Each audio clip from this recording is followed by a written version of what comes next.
This is M-Dog20, Matt Cross, and you're listening to True Heel Heat.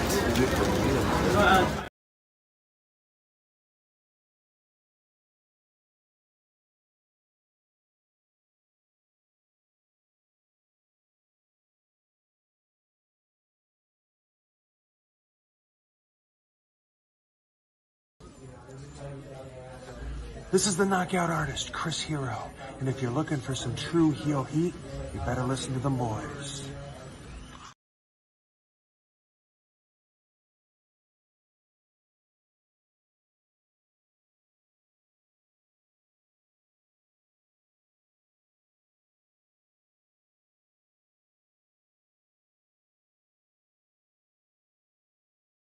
Hello everyone, it's a hardcore legend, Mick Foley, wishing a nice day to everyone there, right there, at True Heel Heat. Yeah!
Hello, hello, hello. It is me, your True Hill Phenom, SP3. We are live on the True Hill Heat YouTube, Facebook, and Twitter for AEWramble episode 135 from the Rafters, reviewing the Go Home AEW Revolution Go Home edition of AEW Dynamite for February 28th, 2024, as only we can. He's wearing a dress.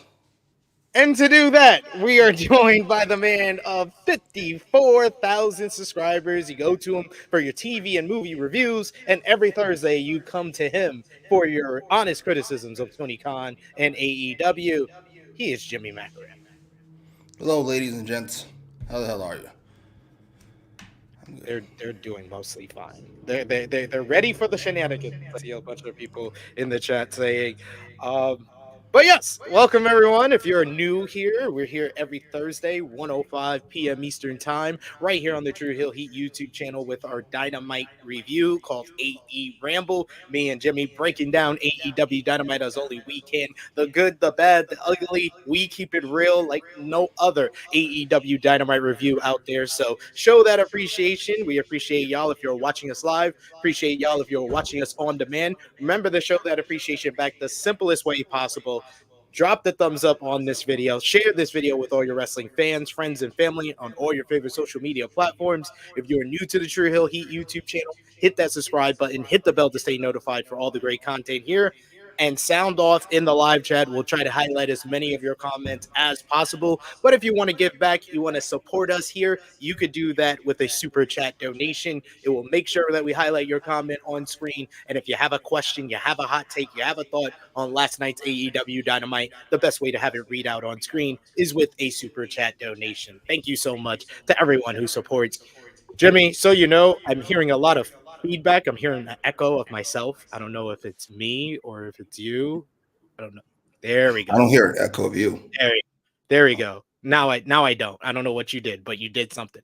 We got Eric Isaacs who says, "What's up, fellas?" Hashtag thank you, sing.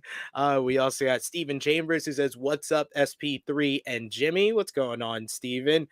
We also got a couple of familiar faces in the chat, like Annika. There he goes. Yeah, Annika says there's Who's the that? there. No hello, no nothing. Well, nice to see you too. She said what up to Negro Buck, not to us, but she said what up to Negro Buck. That's very nice. It's just like a woman. Come in, act like they own the place. Whatever. You know what? That's fine. I'm not gonna swerve you. I still love you. We also got the retro gaming the retro gaming dojo says about to get ready for some shenanigans. They know. We also got Negro Buck who says I'm definitely ready to hear Jimmy's thoughts. Jesus, but you guys that hated of the show? I didn't. The show's fine. Fine. See. Yeah, so I peeped the echo, guys. You didn't have to tell me. I was just waiting to get out my whole intro spiel before I let Jimmy know that there was an echo. We got our first super. Oh, there you go. Hey, Jimmy, how are you? Thank you. I'm fine. How are you? So polite. We got our first super chat donation. Thank you so much, Will Chisholm, the GOAT. Listen up, you prick! Will says, Hangman attack Swerve, saying this is for my black queens. This is for my black queens. All the black queens love Hangman. Clearly. No, a lot of the female black fans that I know that like AEW, they all are fans of Hangman Adam Page. I'm sure they are. I wasn't being sarcastic. I know they do. Fucking. Oh, okay. I thought you were being sarcastic. No, a bunch of Aunt Ruckuses. It doesn't shock me at all. Didn't shock me even a little bit. Wait, no. We can't. You can't call Swerve Ruckus and then get mad at people who are supporting the person who is fighting against them. You cannot do that. They all stink. It's kind of like this Maxine situation. They all stink. Oh my god! Thank you. I was gonna lay it up for you. That was gonna be what we talk about before we get into the actual show because I wanted to hear your thoughts. Because I'll be honest, I'm at a state of confusion and baffled. I'm baffled. Really? I'm baffled by the entire why this is a thing. Why this is like the big discourse of the week. I am completely baffled and confused by it. But what is your thoughts? If anyone who's not aware, basically there was a viral video that went online over the weekend from the house shows. I believe it was following Elimination Chamber. Maxine Dupree faced Nia Jax on the house show. And apparently after the matchup, there were fans that were booing her very vocally, very loudly as she was leaving the ring and going backstage. And someone basically put a video of the booing. And the post said, this poor girl is getting booed for trying to get better. The wrestling fans suck, which a part of the post I can definitely agree with. The wrestling fans do absolutely suck, but that is what the post said. The post mostly showed booing, and apparently through like there was booing, and then there was one person, a fan, that was like, Maxine, you suck, never come back, which is a little bit too much in my opinion. Well, to the people that are upset, apparently that's too much for them because they have grouped the booing and that one cat call together and said that this girl doesn't deserve any of that. She is just trying to get better. That's what house shows are for. All this stuff. So what are your thoughts? Because I'm confused on why this is a Discord. Wrestling fans booing a wrestler who is, everyone is admitting, is not good at their job. I don't understand why we are now pointing the finger at the fans like, oh, you're wrong for that. That is not what. No, that's literally what they are paying to do. They're paying to boo somebody who's not good at their job? That's an odd choice. They're paying to cheer and boo. They're paying to watch good wrestling. But they're booing her because she's not good at her job. They're not booing her because she's attempting to get them to boo. Are we agreed on this fact? Yes. I do not separate go away with booing. This is all the same thing. Just because you use shorthand and just say boo, this does not mean you mean anything different. That's exactly what the fuck you mean. You mean go away. That's why you boo somebody. So either they're all wrong or none of them are wrong. I don't know if they're wrong. I do know they're awful, and I don't much care to fucking make a distinction. I will say this. How do I put this nicely? Maxine is not good at her job. I'm not entirely sure why you would think. Listen, Nia Jax has been great since her comeback. What a great re-signing. She's fantastic. She's not good enough to carry Maxine in the fucking match. That's a horrendous idea. But what do you want from me? Yeah, they're awful. And they deserve to be criticized by random people on Twitter. I don't know what to tell you. Why is Maxine? Why is I love that. I love just booing. Just booing. All they did was boo. Yeah. Yes. It was boo. Why are they getting criticized? Well, there is a million different things to criticize wrestling fans for. Booing Maxine Dupree is not one of them. 1,000,001 now. Congratulations. That is baffling to me. I don't understand why this was a discourse. I don't understand why WWE now wrestlers and fans are asking fans to, oh, you shouldn't be booing her. You shouldn't be doing this. And then when I'm asking, I'm like, what's wrong with the fans booing her if she's not good at her job? I got to people who said, oh no, it's not the booing. It's you're saying, Maxine, you suck, go away. And I was like, okay, but that's not what the original post said. The original post was referring to the booing. That's what makes it very confusing, is because it was one thing on the the video that went viral, and then people have made it something else, and then there's other people that are combining the two, and it's just all confusing because I'm like, it's not all okay, confusing. We're either, but keep it real. If you're upset that she got booed, then say that. I had people that literally said it's not the booing. Then what is it? Well, they might not think it's the booing. I think it's all of it. You're asking why this is discourse. We keep it real here. I will keep it real if you don't mind. It's Nia Jax's booed all the time. Jake Harkill got criticized a lot. Jake Harkill got criticized. By the way, I don't know if you were being sarcastic last time, but I've seen a lot of people be not sarcastic when they ask, this is why you don't put Jade on TV. Because you can only make a first impression once. So, no, you'll wait. And that's why it's okay to put Maxine on TV, because nobody expects anything of her. They'll release her tomorrow, and none of you would think twice. I mean, outside of people who think she shouldn't get booed. But I was going to say, we know why Maxine getting booed is a bigger deal, a very big deal. How do I put this nicely? Because she's white and young and blonde and attractive. Yes. Sorry. Thank you. No. But this is what I wanted. I wanted someone to just be real. Because no one wants to be real. Everybody's like, oh no, it's not the booing. It's you're saying she's just trying to learn. Motherfucker, this is $1 billion fucking company with a PC and a fucking developmental brand who does smaller house shows. Why the fuck are you putting this young lady in front of 10,000 people on the fucking main roster? I don't know. So don't this is why I want more people to be like Jimmy.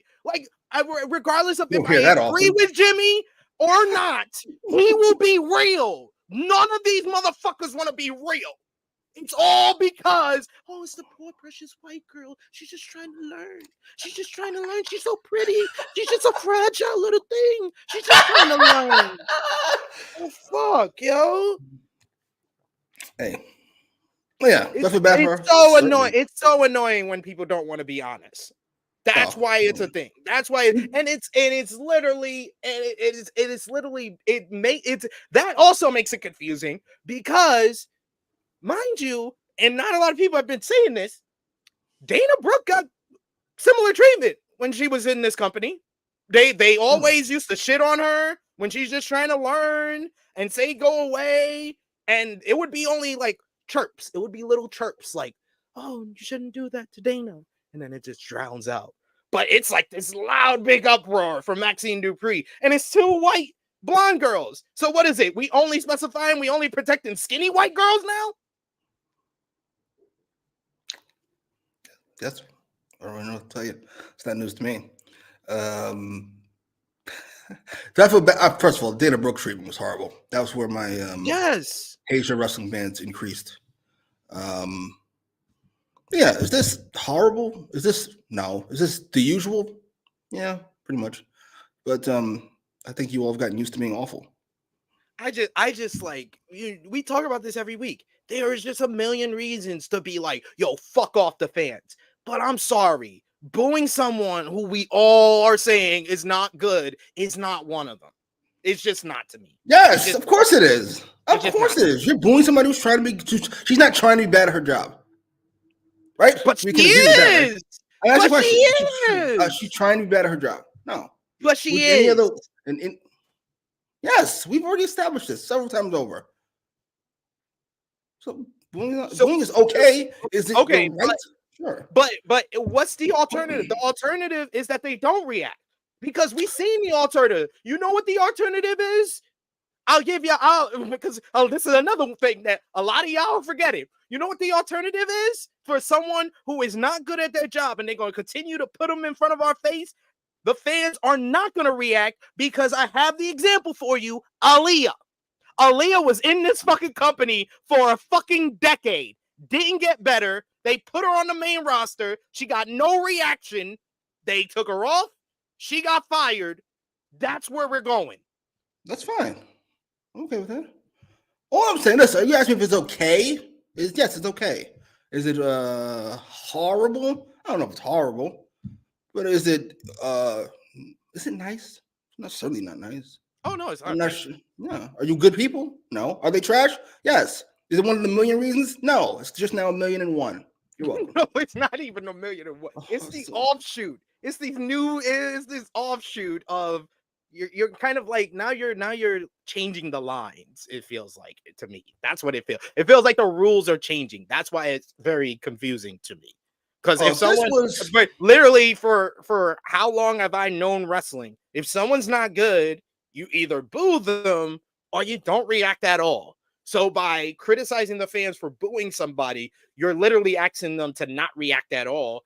Because hopefully that's what you're asking for. Because if you're asking for the fans to cheer someone who is not good at their job, or like this is that's what makes it confusing because I'm creating more questions in my head because it's the same company that for 15 years when John Cena was in charge, what was one of John Cena's catchphrases?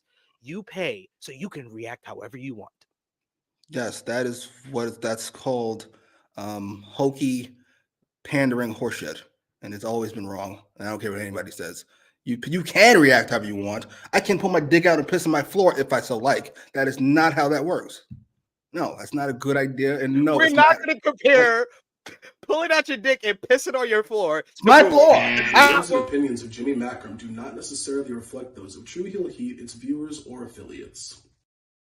I paid for it. It's my fucking floor. I can piss on it if I so like. You rented it. You rented the floor. I'll wash it when I'm done. They're going to seek down to the next apartment. We got Will Chisholm with another super chat donation. Thank you so much, Will. But don't push me. That's Tupac. Glad to see you back, Stokely. Will says, I understand why wrestlers took up for her. However, for a moment, I was with The Undertaker. People are soft. Yo, like, that's what it's just like, oh, damn. Like, it finally hit me. I was like, oh, wow, we're in a new era of wrestling fans now. Like, that, like, I don't know if I go that far. If this was, I was going to say, if it has been Top Dollar. I don't remember this reaction. Don't. You know, like, and it's like we're giving recent examples. Like, if we go in our memories museum for when we were kids, like, yo, like so you're telling me motherfuckers should have cheered Duke the Dumpster Drosy? They should have gave T.L. Hooper some time. He's just doing his job. Yes. But not just doing her job. This is the only place where it's trying to learn. She's just trying to learn. This is the only place where it's acceptable to boo an artist. It's so weird. So weird. It's not a sport. I'm not sure if you're all No, aware. comedy.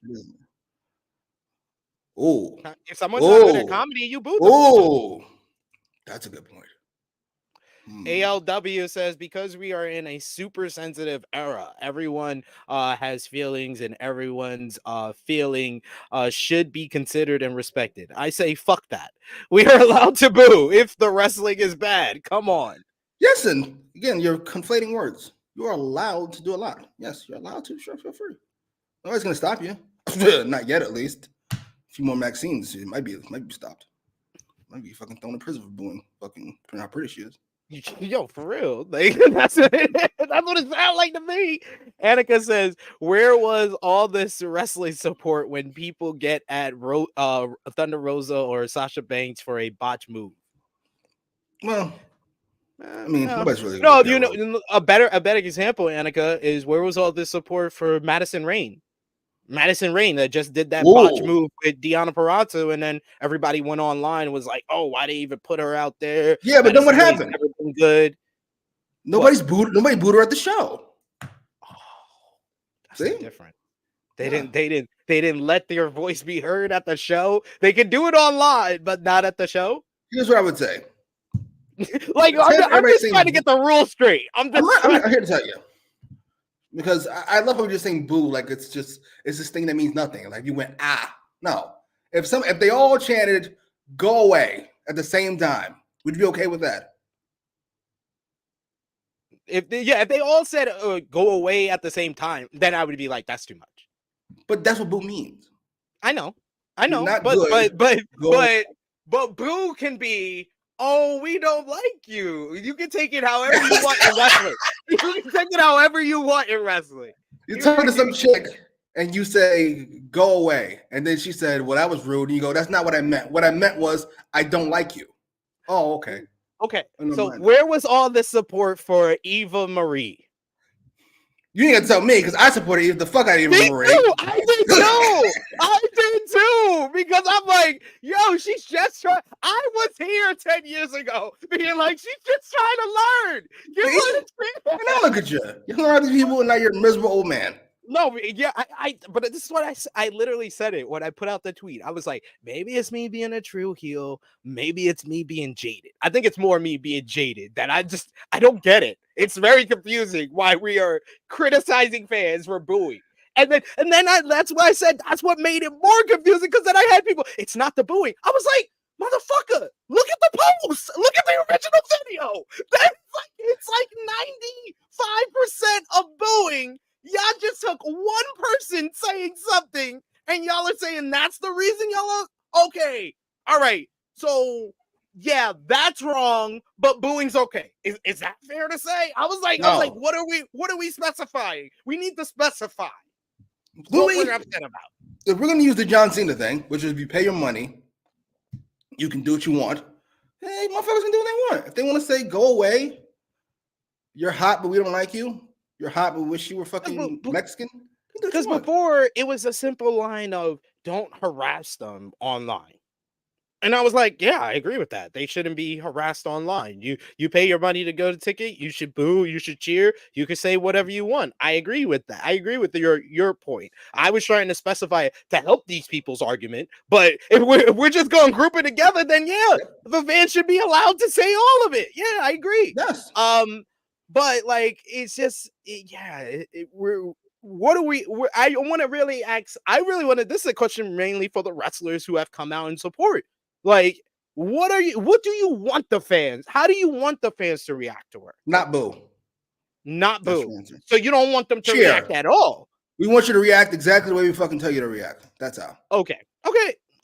Like, I would want, if that was my sister or daughter or mama, I'd be or my friend, I guess, in fucking the wrestler's case. Yes, stop booing her. Give her fucking all the praise in the world. But I'm not. She's not related to me. I don't think. I am adopted, but I'm going to take a leap and say we're not related. No, people can boo all they want. Fuck it. They're just horrible. It doesn't bother me. Both these things can be true to me, and they are. Yeah. They can do what they want, and I think they're awful. I'm going to tell you. I agree. I can agree. I can see you gave me an understanding of this that no one else could. No, everybody else is like, oh no, it's not the booing. Oh no, it's sad. I'm like, what are y'all talking about? Like, what are y'all upset about? Yeah, I don't know what y'all are upset about now. Because what are we talking about? Are we talking about the same video that went viral? Or are we talking about one little person that said one thing in a 35-second video? You took 2 seconds, and that's the thing you're really upset about. Like, you made it make sense. Wrestling fans are awful, something I accepted a long time ago, but they are allowed to boo and say whatever they want to whoever is performing. Indeed. We got a super chat donation here from Will Chisholm. Once again, thank you so much, Will. We appreciate you. Thank you. Fuck you. Bye. He says, I'm not trying to be that guy, but where was that love for Sasha and Bianca and Io when the fans said slick racist stuff to them? Didn't nobody say, hey, Roman and Cena, the fans are wrong? Well, shockingly, none of that is true. But I've seen people big up Io for her fucking I'm Chinese bitch, or Japanese bitch, rather, when she was called Chinese or go back to China or some outrageous shit. How that guy wasn't stomped out, I don't know. As far as Sasha and Bianca, I don't know what happened with Sasha and Bianca.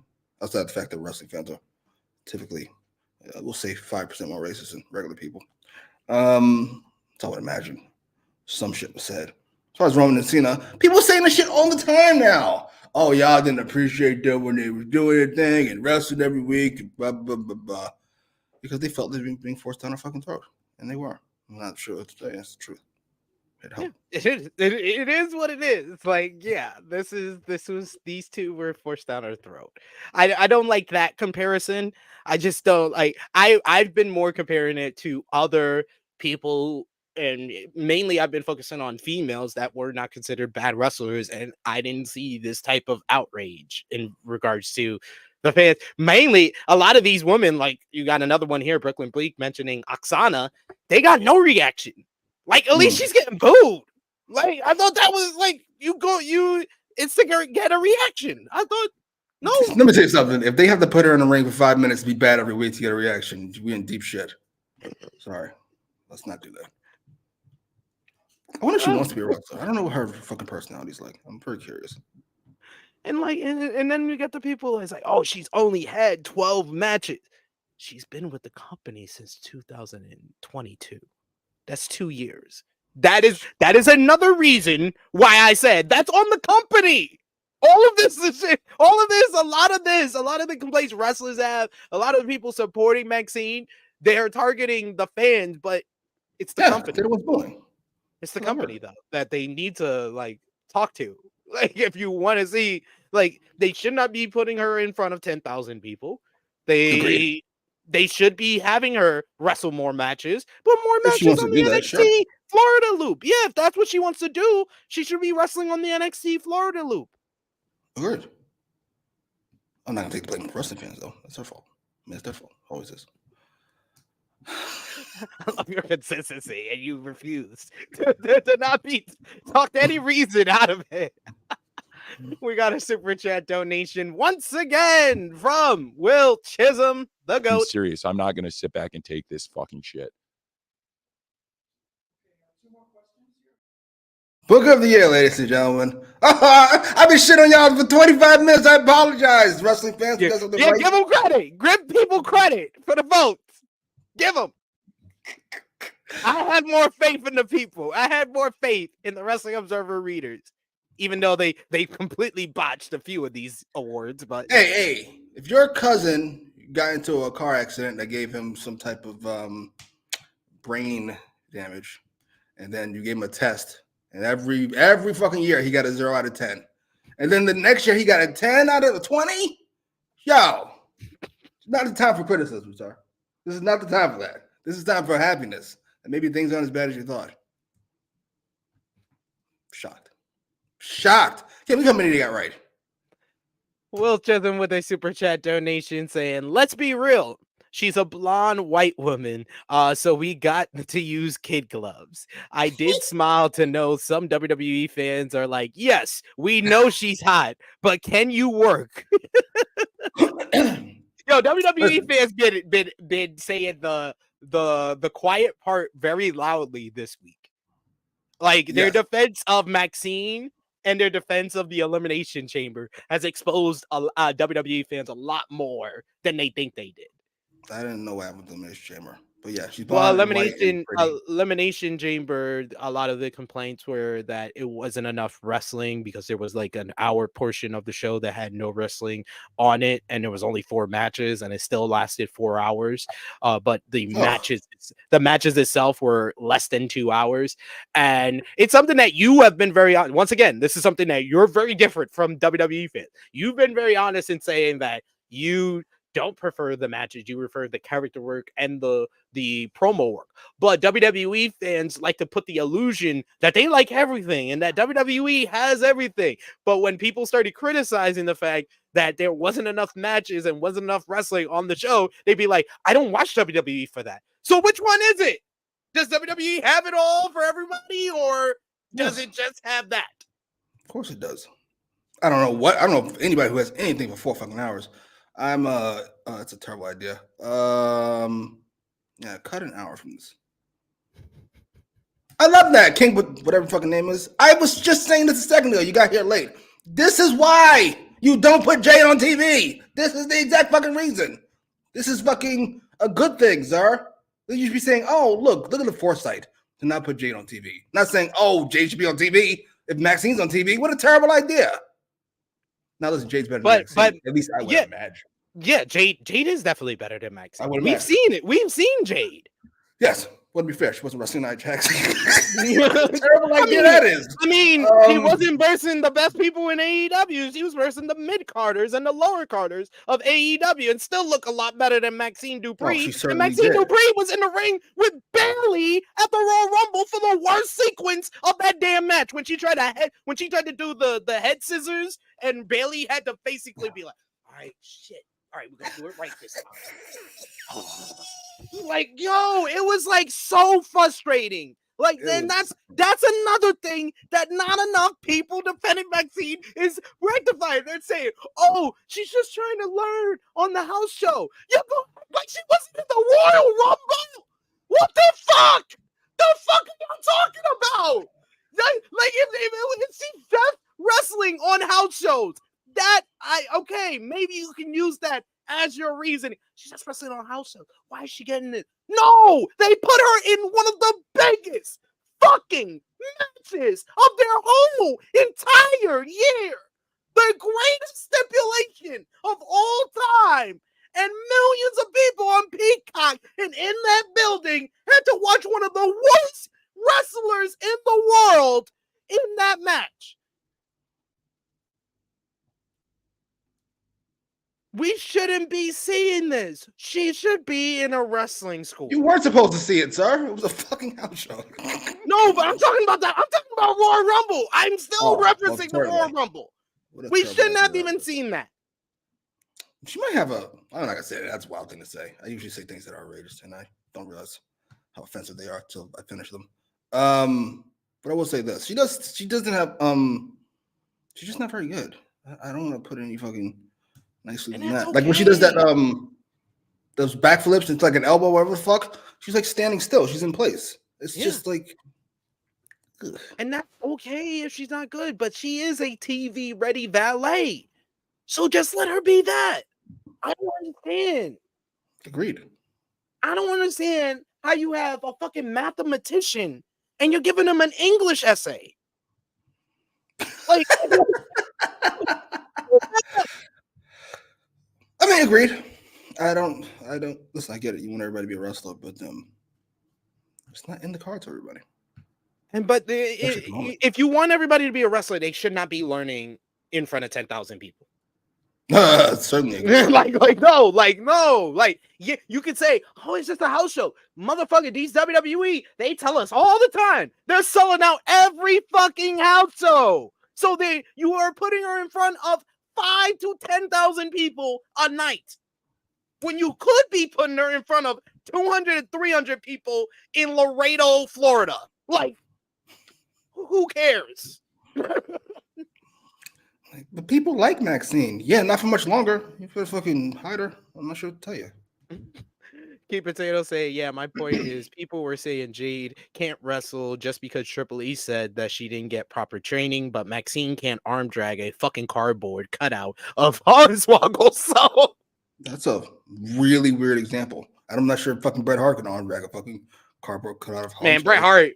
Bret Hart, man, awful. he arm dragged Tom McGee. He could arm drag a cardboard cutout. Like, what was it? I forgot. What was the point? Fucking lost his. What was his point? Maxine stinks worse. Yes. Nobody. But but I'm saying, man, he said that Jade didn't get proper training, so that's why we're not putting her on TV. Maxine hasn't got proper training, but you're still putting her on TV. I love that. I want you all to stop pretending like you can't read between the lines. Just like you can read between the lines with the fucking she's pretty and she's white and she's blonde, therefore she gets protected while other people don't. Let's not pretend like we don't understand the difference between Jade and Maxine. Jade is being protected from television because Triple H doesn't think she's ready. Because Triple H has very high expectations and wishes for her. He sees fucking dollar signs. He would like to capitalize that as much as possible. I'm going to take a shot in the fucking dark and say he does not do the same with Maxine. Therefore, does not give a fuck if she's embarrassed in front of a house show on TV. Why are we pretending like this is complicated?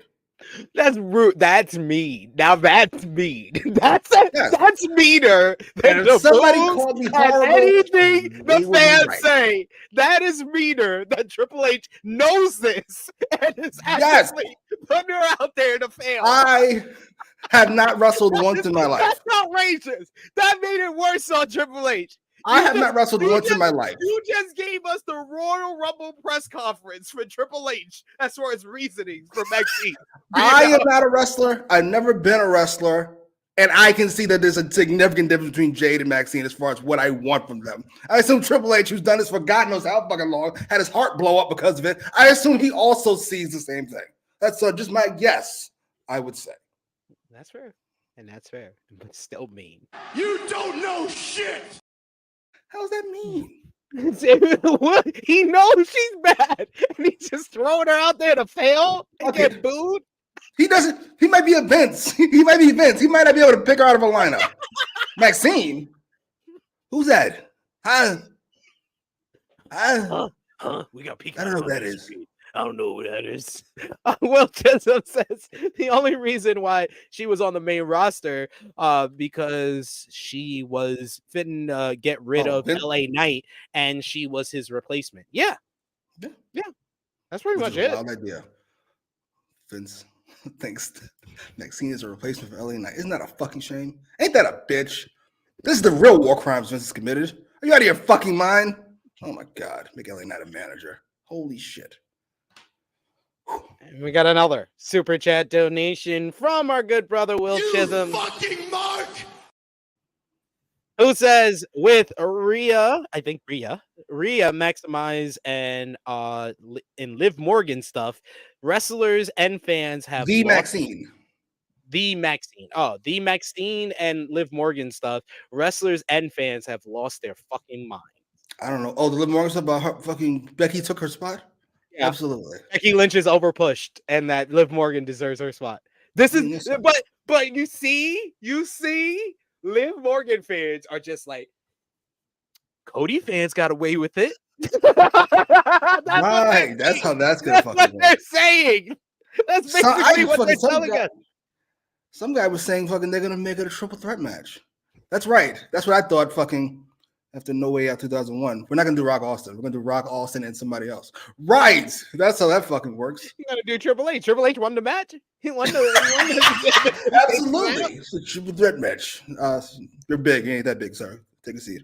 That is, that's dead ass what this era of WWE would probably do, because it's a match that they were gonna do previously. They didn't do it at Survivor Series 1999, so they got to do it here. You said we were going to get our triple threat match. The three biggest stars of this era. Sorry, we're just going to take the two top and move on. I'm not sure what to tell you. You see. All right, let's finally start AEW Dynamite, which last night, I believe it was from...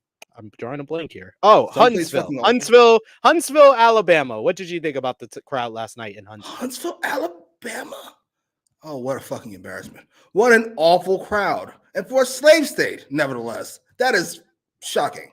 I can't believe it. It hurt my feelings. No way I would have guessed that was Alabama. The show kicked off with Hangman Adam Page coming down to the ring. They showed highlights of last week's 6-man tag main event with Hangman Adam Page seemingly hurting his ankle in the process. He limps his way to the ring with the assistance of a crutch. Whoa, WWE Page fans should have been booing already for this terrible performance. I was already annoyed at this point.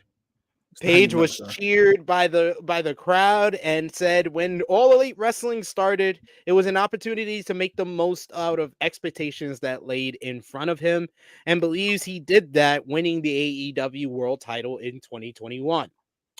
Page said that when the AEW World title match at Revolution was made a triple threat, he said that it was bullshit, and he meant it, as it should have been a singles match. Well, it now pains him to say that he will now make that a singles match because he is unable to compete on Sunday. This was met with boos from the live fans. Out comes Swerve Strickland with Prince Nana by his side. Strickland gets in the ring and he says, over the last 6 months, both he and Page have been at war, and both may have crossed the line, him more than Page, but never did he want this to happen. Strickland said the funny thing about fate is that you can't escape it. And the same can be said about his destiny of winning the AEW World Championship this Sunday at Revolution. This brings out the AEW World Champion, Samoa Joe, who says that it's time to tell the audience some truths. Strickland and Page have been staring daggers at each other for weeks until they realize who the real man is around here, and that is the AEW World Champion, Samoa Joe. He refers to Hangman Adam Page as Hopalong Page and called both he and Strickland hungry, accomplished wrestlers, but they are only hungry because Samoa Joe is starving their asses. Joe said whether it's one or both of them, come Revolution, he's whipping both of their asses. He goes to leave like he did a couple of weeks back, but Strickland tells him to wait right there, that he has something to say to him. He says that he has gone from unemployed to main event and pay-per-views, from a cruiserweight to battling for the heavyweight championship, and he's done anything necessary to get where he's at, including breaking into a wrestling school to bloody an 18-year-old kid, and also trespass into another man's house and threaten his infant child. At that point, the camera skimmed over to Hangman, who was noticeably getting upset. Strickland said that he's a career maker and a career changer, and that he'll send Samoa Joe back to commentary wearing a poncho again. That line got to Samoa Joe visibly. Strickland said that he's on the verge of making history, and he asked the crowd, whose house is it? Swerve's house. Whose house? Swerve's house. Whose house? Swerve's house. But just as he says the third whose house, Hangman Adam Page cracks Swerve across the back with a crutch, showing that he's not hurt all along. Commentary said, he's not injured at all. He's a liar. Page screamed at Swerve that he's never going to let him become the AEW World Champion. He screams at Samoa Joe that he's not going to become the champion. I am. I thought Swerve's promo was a great babyface go home promo as far as like coming full circle with his whole career. Joe is just Joe, and he's in his usual greatness. Page, we need it. Wait, we probably should have had the explanation of what was your plan right here, because I don't have any faith that we're going to get it before Sunday. So you should have just picked up the mic and said, I was going to wait until Sunday, but you're not going to talk about my child like that. Something simple. So if you don't want to spend too much time on it and you don't have a lot of TV time devoted, something simple like one line, like don't talk about my child like that. That's the reason that you fucked up your whole plan, because we don't know what your plan was after this whole segment. There is no plan. There is no plan. Hangman just does shit because the writer writes him to just do shit because the writer's a fucking dolt. By writer, I mean the booker. By the booker, I mean the owner and the general manager and the publicist and the fucking everything that's ever been wrong with this company. Anyway, it's not the point. The point is this. Swerve was great, as you said. Joe was great, as per always. I'm sorry, I didn't buy Hangman at all. He's certainly not going to win an Oscar for this fucking performance. That's not how you limp down to a ring. Number one, I didn't buy the talk. He's certainly no Mark Henry. This whole thing bothered me. The whole thing hinges on the fact that you think Hangman is going to be out of this fucking match. And since I never bought that at any point, everything he did was superfluous. If I can use a random word from 6th grade. I didn't like any of this. You said explanation would have been nice. Yeah, explanation could have saved it, maybe. But there is none. There is none. It's just an angle to fucking waste time until the pay-per-view. It changed nothing. Thank you, sir. We're on the same page. You redeemed yourself from your earlier bad take. I don't know what it was, but it was bad. Yeah, I don't know. I felt like we were going somewhere I would have enjoyed. We never got there. Because we fucking... Damn it. Now that you mention it, a Hangman explanation has been really good. Because I feel like if this was like week 1, maybe. We had 2 weeks of pay-per-view. He did it now, and then he held off on it. He's like, damn, I want to stay out of action until the pay-per-view or fucking catch Swerve lacking or something. Instead of just, you hit Swerve. You hit Swerve every week. What the fuck's the difference? Yeah. You wanted to attack him, you could attack him anytime. Like that's what like this whole thing is based off. Like I feel like I can't even grade this segment. I gotta give this segment an incomplete. It feels like you wrote a whole fucking story. You gave us the beginning. Hangman got hurt last week, and Hangman's gonna be out of Revolution. You gave us the middle. Swerve responds and says that, despite their rivalry, he didn't want him to be injured. He wanted to beat him when he won the world title. And Joe says he doesn't care if it's 1 or 2. He's gonna beat both of them. And then Swerve came back and said his whole line, which should have triggered our ending. But he gave us the beginning of the ending, but not the ending. He was like Ghostface Killer goes up and she stabs Sydney in the shoulder. The end. That was Scream. That's Scream. Imagine if Scream ended with Sydney getting stabbed in the shoulder by Ghostface Killer. And look it up. Like, and there's no sequel. There's no nothing. No sequel. No follow-up. We don't even get the big Ghostface. That's the best part of the Scream movies. When the Ghostface reveals who it is and we hear the explanation of why. That's why I use that analogy. That's why I use that analogy, folks. Just so it wasn't clear to everybody. That's why I used that analogy. Very fair. We weren't off to a roaring start here, but it was fine enough. I'll take it. We got Romeo who says the crybaby movement. He's really mad about this Cody thing. Sorry, sir. No, he's actually bigging up Liv. He's all for Liv because he feels Becky fans did the same thing that Liv fans are doing to Becky. They did that to him with Charlotte. Oh, my guess would be I don't see the same result. I don't think Liv's going to become the biggest star on the planet. I just don't quite see that happening. Just don't. Alexander, thank you so much, Alexander Fitzgerald, for a super chat donation. He wants me to work with pricks constantly. That's what it is. Nevertheless, Alexander Fitzgerald says Samoa Joe is so underrated on the mic. It's an aura. It's just an aura to him. Whenever he speaks, he sounds like the baddest dude on the planet. It's like Mike Tyson talking about a boxing fight. Second best dude on the planet. We'll get to him later on tonight. I'm a fan. Sign me up, bruv. Let's go. Yes, sir. But yes, we'll talk about that for sure. Next up, we go backstage and we see the Young Bucks have arrived at the building. They arrive and Renee Paquette is waiting for them. They say it's time to clock in. They're met with Renee, who asks them about their business meeting with Ric Flair last week, and Nicholas says that it went great, which is all she needs to know. Matthew asks if Sting has arrived yet tonight, since they want to congratulate him on his final Dynamite and want to conduct his exit interview.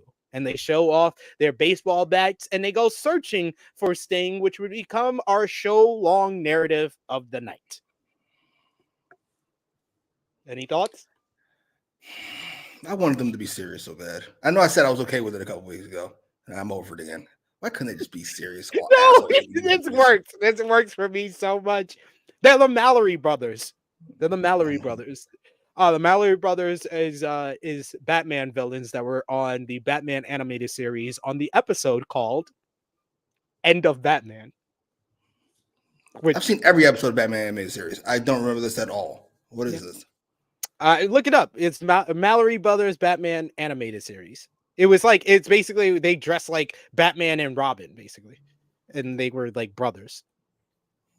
I looked it up because I was trying to figure out in my whole Batman multiverse of Sting, what are the Young Bucks? So. Oh my God, I will say this, by the way, I did love the different style we had here with the Bucks showing up. Got a promo. We see them walk away. We got an extended BCC entrance where we see them all the way down the fucking hallway. We were rolling. I was very pleased. This was turning the show around after the incomplete opening segment. Speaking of which, the Blackpool Combat Club were next out. Bryan Danielson, Jon Moxley, and Claudio Castagnoli going up against Eddie Kingston and FTR, Dax Hardwood, and Cash Wheeler. This one was a great preview for the two big matches at Revolution, as it's going to be Bryan Danielson versus Eddie Kingston and Moxley and Claudio versus FTR. Kingston wanted to start off with Danielson, but Danielson decides to tag out, and we get Claudio and Eddie going at it. Big shoulder blocks, multiple shoulder blocks into each other. We get Danielson and Hardwood for a little bit. They go at it. We get some ground game sequence between those two. Then we get Moxley and Cash Wheeler coming in. They just start slugging it out with one another. We come back from commercial break. They start brawling onto the floor, and then Cash Wheeler is taking the heat from the BCC side until he's able to make the hot tag. We get some more brawling before we go to another commercial break. And then after the second commercial break, it was kind of full throttle. We just got a combination of some brawling, some big moves, some double team moves. We had FTR with a heart attack, then a flying headbutt off the top rope onto Danielson. Hardwood backdrops out of a Moxley power driver and makes a hot tag to Kingston. Kingston and Moxley start going at it. They start going at it very hard, punching at one another. Great little sequence between the Continental Classic finalists there. Then we get the whole big three-way sequence where they're giving multiple rapid-fire chops. Cash Wheeler was not holding back because Cash Wheeler didn't get the memo that they were doing the three-way rapid-fire chops. He was about to take Moxley off the ropes, and then he realized that they were doing a three-way spot, and then he just did not hold back. Like, go back and watch these chops. He was getting Moxley in the mouth at some points. It was great. Then we get everybody just hitting big moves. It comes down to Danielson and Kingston in the ring with one another. Kingston goes for the Urigan, but Danielson is able to duck it. He hits up a psycho knee. He then hits the yes chance and hits a second psycho knee. He stomps Kingston in the head, then applies a triangle choke. Kingston passes out. He gets the win via referee stoppage to give BCC a ton of momentum heading into Sunday when Bryan Danielson challenged Eddie Kingston for the Continental Crown Championship, while FTR goes against Moxley and Claudio. A great opener to the night. Got plenty of time, hard hitting, intense action, and I thought this was it was kind of reminded me. Well, mainly it happens in New Japan where they do like the preview tags, but it also reminded me of like old school WrestleMania, like Attitude Era WrestleMania season where you got the big multi-man tag to preview big matches at the pay-per-view. Yes, except that was my exact thought. That was my reasoning for trying to like this setup. The match was good, to be clear. But the reason those multi-man matches used to work because I gave a fuck about what happened at the pay-per-view. tag match the BCC and fucking FTR are going to have is the exact tag match they already had. No step, nothing on the line, just another fucking tag match that I assume FTR wins.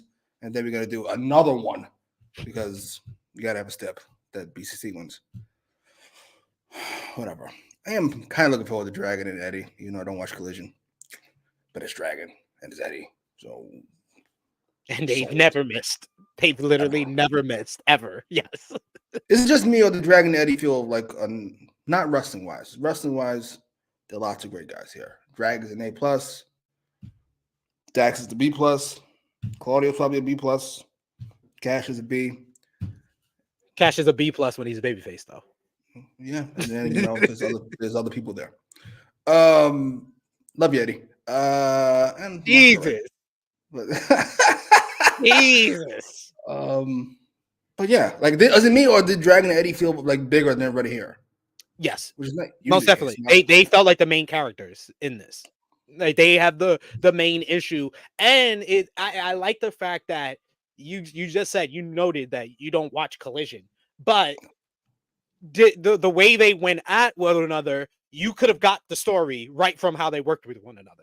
It's still the same story from when it was in the Continental Classic. Brian thinks Eddie is a bum. Like he doesn't think.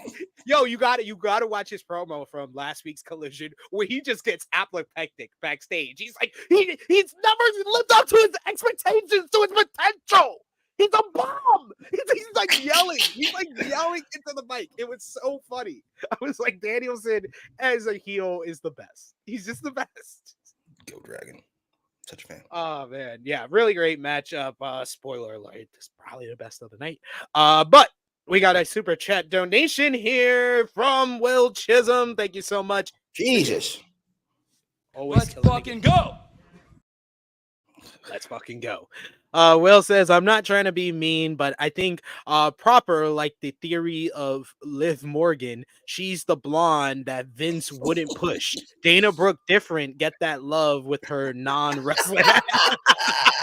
Jesus. just it's the line at the end of her non-wrestling ass. Why are you so randomly mean? Dana Brooke, what did she even do? Be blonde. Be blonde and not that good. And I think she's pretty decent. She's decent. Right. She's decent now. She grew. It took time, but at least they gave her a fucking 6 months in NXT to wrestle a little bit before they called her up. They called her up way too early too, though. Yes. And to be fair, most of the commentary from wrestling fans wasn't about her wrestling. It's about her look for some reason because they're awful people. Liv Morgan, by the way, listen, I think she deserves a push. Not over Rhea and Becky, she don't. I'm sorry, that's not how that fucking works. She'll get her match at SummerSlam. You'll get it. Exactly. Rhea's gonna need some challengers after WrestleMania, you know. Sounds good. Yeah. Frantic Rose says this was a fun match. We got Steven Chambers who says great match, trios match. Roxy says it was a great match as well. Alexander Fitzgerald said FTR versus Mox and Claudio should be a dog collar match. Man, Jesus. Imagine that. Their first dog collar since Briscoes. Eventually, yeah. We're not Revolution. Don't do that. That'd be all fun, yeah. Would you be down if they continued the rivalry after Revolution? If it leads to that? I don't think I have a choice, but yeah, sure. No, you do have a. I didn't say would you accept it? I just said. I like it. Would you like it? No. This shoot does nothing for me, which is weird. We have 3 people that can talk, 3 people that can wrestle. It's not the same 3, but this should be good. And it just isn't. Shitting on Moxley never ceased to amaze me. It never ceased to fucking amaze me. The best. Weapon in hand too. And Blackpool Combat Club, they better wear out Kenny as long as they can. Because Hangman's going to come out here. I'm sorry. Best 2-minute promo in the business. What a great promo he is. All-timer.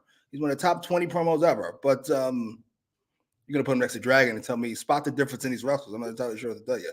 There's a big gap. It's a fucking valedictorian and somebody should be on the fucking short bus. Like, this is not really These motherfuckers should not be next to each other at all. I'm sorry. Keep them way away from each other. We see footage because we need video package to introduce people. We see footage from CMLL of Chris Jericho in his younger days being mentored by Atlantis, as tonight he'll be facing Atlantis Jr., Atlantis' son. Renee Paquette is backstage with Jericho, who said 30 years ago he was thrown into the deep end with names like Negra Casas, Silver King, El Dandy, and Atlantis. Jericho said he wanted to repay the favor and teach Atlantis Jr. some lessons, including violence, as only Corazon de Leon can do. Holy shit. I think the best way to describe knowing that this match was going to be on the show and then seeing the video package for it is what you messaged me last night about this matchup. Go ahead. You can tell them. Hold on. Let me get it here exactly. I don't want to misquote myself. I'm not going to misquote myself. It's a Rampage ass main event. I don't really know what to tell you. It was. As soon as you messaged me that, I was like, oh my God, it really is. This show. Yo, this is not the show to do this. This is the go home to one of the best built AEW pay-per-views of all time, Revolution. I think that a lot of people are saying that, and I'm in agreement that it's one of the better built. It's probably the best built since Revolution 2022. And that says a lot. That says a lot. Because I said I've been standing on 10 toes that the whole booking fell apart when Tony Khan announced he bought Ring of Honor, the Dynamite before Revolution 2022. Because all the build was done by then. He already finished the great build, and we haven't had a consistent long-term build as good as this one since then. And then you just put a random match that has nothing to do with the show. And this is not the only match on this show that has nothing to do or set nothing up for Sunday. I mean, you probably can swing it and be like, well, Jericho got the win and he's in a match on Sunday. But there is more than one match on the show that didn't have a direct line to the pay-per-view. And the other match did not set up something for Sunday when it should have. We'll get to it. But it just felt like he forgot we had something to do. It's just fuck y'all.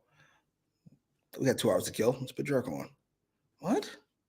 I won't get to the rest of that shit. It's awful. We'll get to it. Good Lord. We got a super chat donation here from Will Chisholm. As always, Will, thank you so much, sir. Appreciate you. Yeesh. You don't know shit. I miss him, Jeff. Will says, so Wardlow cut that promo, and this week, nothing. Well, that was fast, LOL. I'm okay with it because this was a double taping. So as long as he's on Collision, then I will accept this. I will accept this week. He was not on Dynamite. He's on Collision because I think he's getting the win on Sunday because they mentioned it very fast. So I hope that they drive it home on Rampage and Collision. That All-Star Scramble match is to determine the number one contender for the AEW World Championship.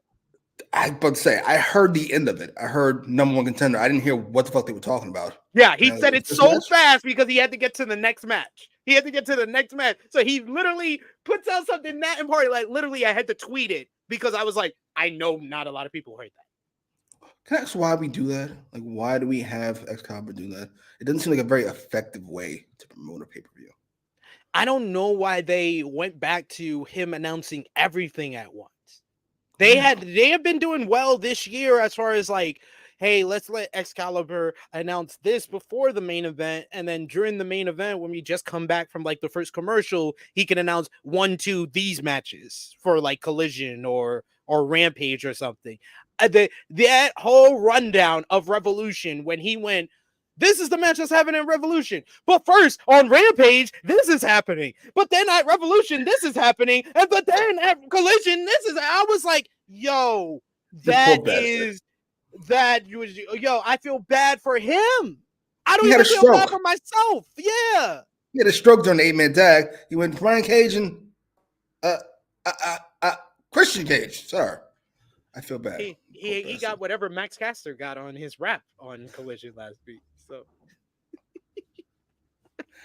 sign from God, sir. It's time to stop. Yo, it's time to stop, bro. It's time to stop, bro.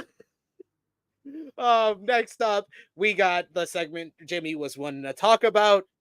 It is official. Will Ospreay is hashtag All Elite. Tony Schiavone introduces him to the ring. He comes out to a loud ovation. I was quite surprised. I've seen Will Ospreay for the better part of a decade now, since his time in the UK indie scene to now. So to see him like in his first big TV segment as an AEW roster member, yo, he was very natural. He was himself. But he came off with an aura. This is another one where I have to quote you and what you messaged me.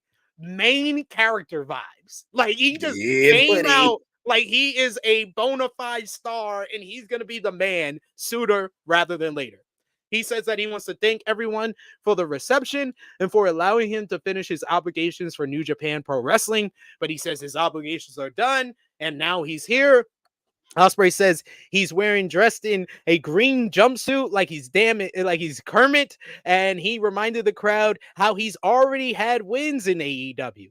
He says his first pay-per-view matchup, he defeated Orange Cassidy. Then he went to Toronto, Canada in front of 13,000 and beat Kenny Omega in front of his home countrymen. And then he beat Chris Jericho in Wembley Stadium at AEW All In. The territory might be different, but he's used to this type of thing. He's ready to pick up exactly where he left off. He's running high with the Don Callis family. The first time he got any type of booze throughout his entire promo. And then right on cue, the very annoying music of the Don Callis family hits. They come out. Will audibly said into the microphone to Tony Schiavone as Don Callis family was coming out, I didn't ask for this. Callis comes into the ring and with Powerhouse Hobbs and Konosuke Takeshita. Callis hugs Ospreay. Ospreay hugs it out with Will Hobbs, but he does not embrace Konosuke Takeshita. Callis says there's nothing he likes more than a Callis family reunion. Callis thanks Ospreay for mentioning everything that they have accomplished together. And they'll top it by having a match of the decade at Revolution between the Alpha, Konosuke Takeshita, and Will, by God, Ospreay. When he said that, I was like, you slick bastard. You keep making it very obvious this man is just a replacement for Kenny Omega. Like, he just keeps doing it. This will... Like he says that this will be like Jordan and Pippen going at it in practice and winning all the NBA championships. So it doesn't matter who wins at Revolution. The real winner is the Don Callis family. Shake hands. Ospreay extends his hand first.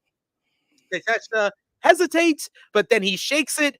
Both take turns not letting go. Takeshita first pulling Ospreay back. Then Ospreay pulling Takeshita back, saying, I could do the same thing. The crowd chanted for Ospreay, who shakes Callis' hand and gives Hobbs a fist bump. Ospreay is left in the ring with his music playing as Callis, Hobbs, and Takeshita make their way back up the ramp. I thought this was really well done. Really well done for basically the one segment that we got for this matchup. I was like, hey, you kind of your hands were tied with his schedule and stuff like that, but this was well done. It was. I love the show. No, fuck it. I love the segment. I didn't think it was great, but I loved it. Ospreay felt when he came out, he felt a little too white meat babyface for me. I was a little concerned. He was happy and shaking hands and kissing babies. I was like, oh, they already run Will Ospreay. That was fast. Then he got in the ring. He was all confident. He's got the voice. He just can't be white meat. He just looks like a soccer hooligan. He's a hooligan. Yeah, hooligan. Like this updated fucking Peaky Blinders. This is great. I thought Takeshita also came across like a star. It felt like 2 stars in the ring. If I was just flipping through the channels and I saw this, I would assume these are the 2 main guys in the promotion that are about to fight here. I fucking loved everything about this segment. I don't think I'd change a thing. Even the interaction with Hobbs and Callis added something to it, I thought. Yeah. I loved all of it. I really feel like I think we would both be saying this segment was great. The one thing that would have took it over the top. Well, I know I would have said it was great. One thing that took it over the top. I know you don't like him much, but he's a very big key, and it's a shame that he's missing with this build. Kyle Fletcher. Kyle Fletcher being a Don Callis family member and he's basically a protege of Will Ospreay. I feel like him kind of being in the middle of all of this, and I think coming out of Revolution, the next chapter of the story that will be started at Revolution should be finding some way to get, his visa situation fixed, because I feel like whatever the result is, we need to see Will kind of pushing away from the Don Callis family, and then it's Kyle who is the person that Don sends to bring him back in. Why? Because of the connection. Yeah, well, that's the reason why that's the reason why you could do something. Why should you do it? Because you're gonna have I want to see Will Ospreay versus Powerhouse Hobbs. I want to see Will Ospreay versus Kyle Fletcher. I want to see Will Ospreay face all these guys. I'm good with that. That's something to introduce him to the company, get him some wins over some main talent, and then he can go up to the title scene. I'm not mad at that idea. I am mad at fucking no personality standing in the background with this ugly ROH belt. That's ugly belt. Sorry. All those updated belts were ugly, so it's not just his. No offense. Yeah, this is great. Ospreay is great. I wouldn't mind him feuding with the family. I assume it's going to happen sooner rather than later. He's already kind of, I won't say annoyed with Don, but he kind of already sees through him. He's probably always seen through him. It was really obvious to me, at least, that Will just used Don against the Omega. And then he gave him another big match and a big opportunity against Jericho, and he just rode with him to that.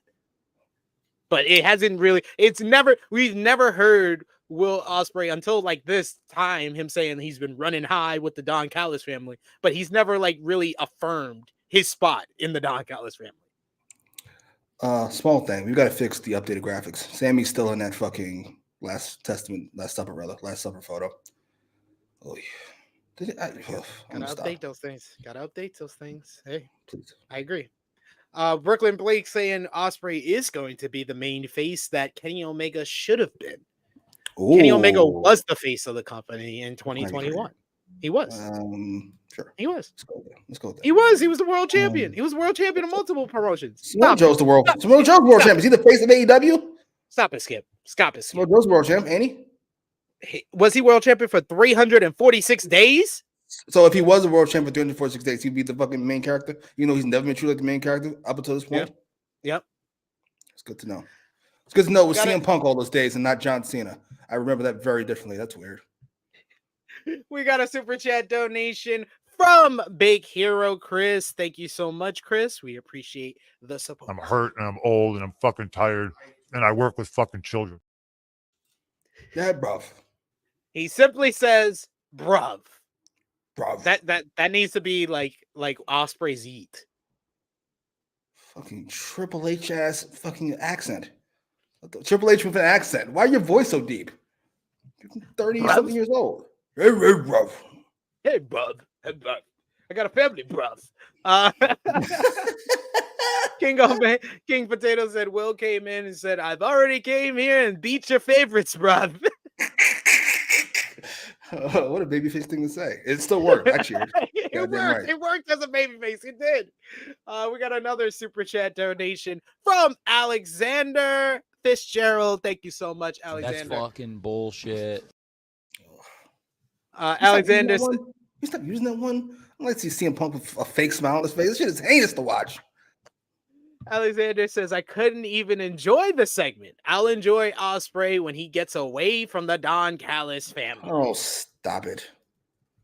People don't like Don, which that's why it doesn't make sense. He won the Wrestling Observer Newsletter Award for Best Non-Wrestler over Prince Nana and Paul Heyman. Where are these people? Listen, I'm gonna give them a pass for Heyman because maybe you've got voter fatigue. Give it to Heyman every fucking year. Over Nana, that's heinous. What a terrible idea. But listen, they only got a few things wrong. They got that one wrong. They gave Excalibur the award over fucking Nigel and Michael Cole. Somehow you out of your fucking mind. What else? That's something else wrong. I can't quite remember what it was. But they mostly got things right. They got the Book of the Year right. They got Promoter of the Year right. So I care about. They got best gimmick right, but also Absolutely. They got worst gimmick wrong because that won third. That was third. The best gimmick was third in worst gimmick. The best promotion, WWE got third in worst promotion. That's what I said. They don't make sense. Like, it's a varied group of people voting. People like different things. It's okay. I get it. They got most of them right. Did they? Yeah, many of them right. I don't know if it was. Sonata most overrated. Ridiculous. Who'd you go with overrated? Either Tyrus or nobody watches Roman. This fucking show. Roman, sure. Listen, no offense. Love you, Roman. You're great. There's nothing you did, but you're in that spot. You're in that like it's always. Yeah, exactly. If you're the number one guy, I expect you to be here just a little bit more than what I saw Roman in 2023. Like you're the number one guy, bro. Like it's there. I feel like this is a lot different than when Brock was. When Brock was doing this, he was not the number one guy. It was Roman. Roman was the number one guy when that was the guy they were positioning. But why would you say that? Why would you say it was Roman and not Brock?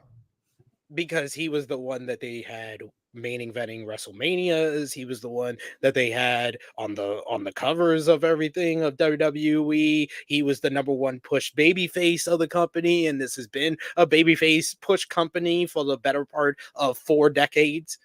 Okay, so that's also, I was waiting for something to come up. Wouldn't that be the argument for Cody as the guy over Roman right now? Oh no, now, yeah. I mean, it seems like we're on the way. I thought that fucking last year, though, to be fair. Exactly. That's what makes Roman like damn, because you had the chance to give him the opportunity to go away as much as he wanted, and you just didn't do that. And it's not. And there's literally now we fully know in retrospect. Looking back on 2023, there was no reason, there was no story they told that Roman needed that title. Absolutely not. Agreed completely. What the fuck? There was and in fact, Cody's feud with Brock would have been better with the title. Oh, certainly. Then he has a reason. I want the belt. The fuck. We got Alexander with a super chat donation. Thank you so much. Alexander Fitzgerald trying to catch up to Will Chisholm. I love it. I love the competition. Let's see it. Thank you so much, man. Appreciate it. Why you so crazy? Take it easy. Alexander says, just wait. Jericho will team up with Ospreay. I would not be shocked. I cannot tell a lie. I'd be sad, but I wouldn't be shocked. I would not be shocked. It's Chris Jericho. Big man Drew Dog says, who rates Tyrant? I mean, he was third. He was third on the list. So he got rated. But I'm sorry. Tyrant, it doesn't matter if you watch NWA or not. You remember Brodus Clay. And to learn that Brodus Clay has one of the most prestigious world championships in the history of this business, that is overrated. It doesn't matter if you've seen 1 second, 1 minute, 1 year of NWA. That is overrated. Is it? Yes. I don't know. This man can't run the ropes. He can't run the ropes. Listen, he's terrible. He's objectively. It would be like Maxine Dupree beating Rhea Ripley for the WWE Women's World Championship. Yes, I understand that. But that's what I'm saying. Like, overrated is an odd word. It's not a choice. Overpush is probably a better choice. I don't agree. Though, to be fair, same thing with MVP. Like, what's valuable? Or are you just picking the best player? I don't know. We'll see. Yeah. We got here Will Chisholm with another super chat donation. Thank you so much, Will. Tony Khan, this is also on you. Because you can stop this. Will says, so the Warlow match, the winner gets a title match versus Joe. What happened to the rankings? Who's after Swerve and Hangman? After Swerve and Hangman, the last rankings was Adam Copeland. Adam Copeland is injured. John Moxley is more focused on the tag team division. He was 4th. Roderick Strong is 5th. He's getting the shot at the international championship. That's why this whole fucking ranking should be a top 10, because then you would have got the next 5 and you put them into that scramble. That requires more fucking fake work to fucking put people where you want to put them.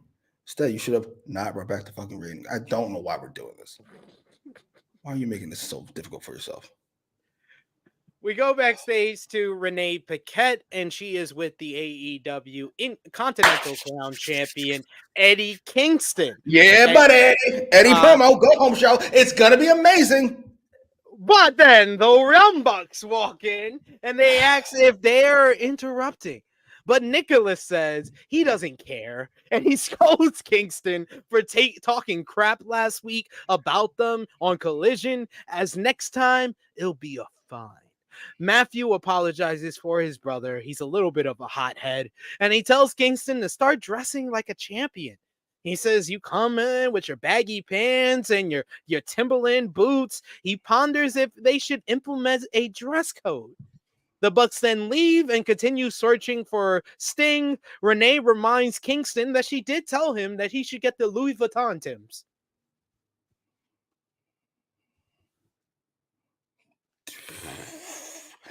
This is why. I love this. You cannot. I love this segment. This is why. I love this segment mainly because I was like, Jimmy will hate this segment. So you don't understand how hyped I got and then immediately dropped off the fucking cliff. I was so hyped. And then I dropped off the cliff. And then, how do I say this nicely? Not nicely, properly.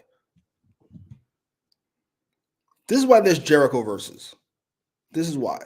Because Jericho's character was so goofy, they can only interact with other goofy-ish people. Whenever he interacts with somebody serious, they have to change the whole personality to fit into the ridiculousness. The Bucks being ridiculous. Now Eddie's got to act ridiculous with these weird, stupid faces about what the fuck they're talking about. It doesn't work.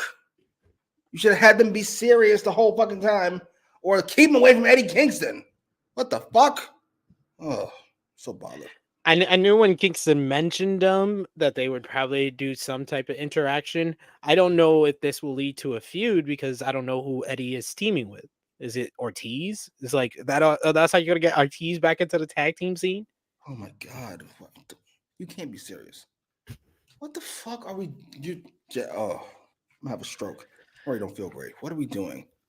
What the? I'm so bothered. I'm not as bothered by this. Big Man Dog says, I feel like the source material is decent, but the Bucks delivery is like a YouTube comedy skit. Yes, on purpose though. It's purposely awful. I don't understand the point. What the fuck? This could be good, but it's really you know what it is? It's a fear of failure.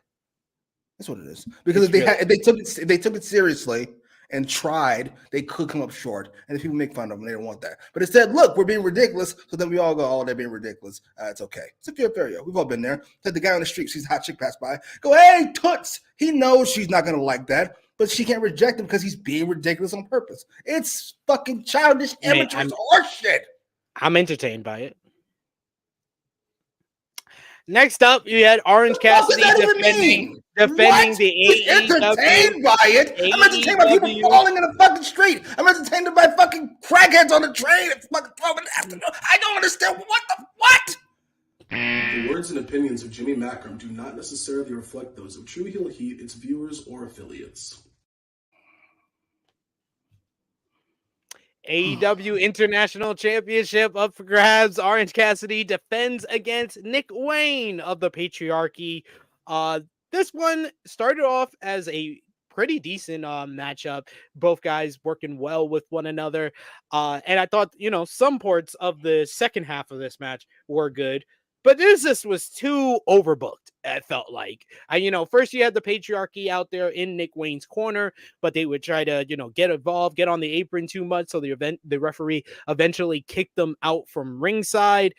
Then when we come back from commercial break, Cassidy mounts a comeback. Things return from big, and you get Wayne ramming his head into multiple turnbuckles. He then hits a big cross body and then a spinning DDT for a 2 count. Wayne comes back with a nice fisherman suplex with a bridge before he starts mocking Cassidy with the lazy kicks. Cassidy pops right back up, hits a super kick, and then he starts delivering the lazy kicks into some more aggressive kicks and a running penalty kick.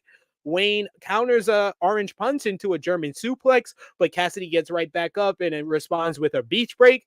And then I felt like this match fell apart because it was too many run-ins and overbooking. Mike Bennett and Matt Taven come through the crowd and cause a distraction. Wayne takes advantage, hits a dragon suplex for a 2 count. Rocky Romero and Trent Beretta come out, and then they start running with Undisputed Kingdom. Then Wayne tries to take off the top turnbuckle, and Daniel Garcia comes out and distracts him. And then Orange Cassidy hits the orange punch, gets the win to retain the title. After the match, Roger Strong comes in and attacks him. I get that they were trying to promote multiple different matches here in one segment, but the camera barely got a look at fucking Daniel Garcia. So there was even no point of that. Like, it was this, you tried to do too much, and I think they accomplished nothing. I think that it was not wise to combine the build of a Daniel Garcia and a Christian Cage matchup with the Orange Cassidy and Roger Strong build, because Garcia and Christian have legs to it and had a really good segment last week. Meanwhile, what's cooler than being cool? Roderick Strong and Orange Cassidy's feud. Because it's ice cold. Heinous. This is all a terrible idea. All right, this match wasn't announced last week, right? This is an open challenge match. Yeah, it was open challenge. I can't believe. Where's fucking Christopher Kidd at? Who defended this Orange Cassidy being kept on TV after he lost the belt the first time? And this was character development. Well, quite frankly, we've had the opposite happen. We've literally ended up right back in the same spot he was in. What a fucking terrible idea. And oh yeah, this was the other thing. I thought of this after watching the show, and I wanted to talk to you about it. Bring it up. Ooh. And this is me talking to AEW directly, because it made sense of everything. It would have helped this fucking build to this matchup. Okay. So if Roderick Strong decided he was going to, get his title shot at Revolution in 6 weeks, when he said he was going to get that shot, right? And he was aware who the fuck Orange Cassidy was, maybe in his initial challenge, he should have said, no, I'm going to wait till Revolution because I know you. You're going to keep defending the title and might not even make it there. That would have made him look fucking smart instead of his challenge making him look like a dumbass. Am I right? Wouldn't that it certainly would have made him look smart. I don't think it saves his build. I don't think you can build Orange Cassidy and Roger Strong for 6 weeks. Sorry, no offense to either of you. Both talented in your own way. Doing a match on TV to build to it. Thank you. Yes, we don't have 6 weeks worth of waiting material to get through this shit. Clearly, because we're not been doing anything. We're just having to Orange Cassidy what he's been doing. He literally is like a ship, just fucking moving through the ocean while people react around it. He continues to do his own fucking thing. This is heinous. This is terrible. You all react to like the devil stuff and what else is in the running for like terrible booking? Devil stuff and there's one more. Really? QTV. Fuck it. Thank you. Devil stuff, QTV. That stuff's all like on its face awful. This is just like baffling. Like, why?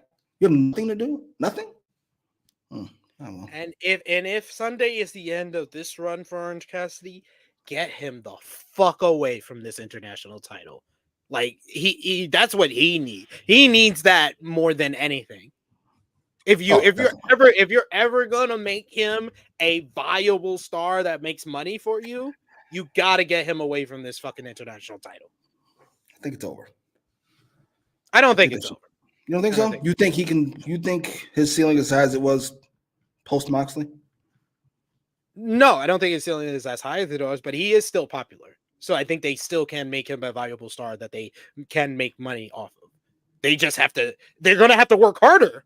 They're gonna have to work harder than the work that they did, the great work that they did up until All Out. I'm sorry, for all you fucking under the age of 30, whatever. I don't have any young references. I only have old man references. Sorry. This Orange Cassidy run, it's not the same. It's not apples to apples, but it feels like to me, we're talking about ceilings and where you are right now. It feels like after Triple H beat Booker T. Like, yeah, you can still make Booker T a star, but he's never going to be where he could have been if he would beat Triple H. That's how I feel about it. I can't say that. I can't say that. I feel like the booking has been lazy and atrocious, lazy and inexcusable, but that booking of that finish of Booker T versus Triple H is like all time awful. I don't think that 20 years from now we're gonna be like, man, that awful booking. Well, 20 years from now we'll be like, man, they could have done better than that shit. But we're not gonna be like, oh my god, this dude is racist for a finish. Like because of the bill. And then it takes him 23 seconds to pin him. Like, nobody's gonna tell Orange Cassidy in 20 years. Sorry. No, I agree. No, not about this at least. But now we got here in the chat a couple of people. Roxy saying, how much longer for Cole? Absolutely. The only question worth asking. Jeff Valley Driver saying, I think OC is losing 100%. I agree. This is the issue. We should know this. We should know this because he should have lost it already. When you get to the point where motherfuckers are begging for somebody to lose, like we passed the point. Past the point where it should have happened. Good point by Power Driver Finisher. He says, I don't need Cole to come back. I need them to actually work without limiting themselves because Cole is gone. Like TK is just waiting for Cole. Stop waiting for people to heal and try putting someone else over. Agreed. But hey, I don't know what to tell you. I really don't know what to tell you. They view Cole as the fucking point of the group. Everybody else is just window dressing. Romeo says, get ready for Okada to team with OC and Best Friends versus the Kingdom. Oh, I would not be shocked.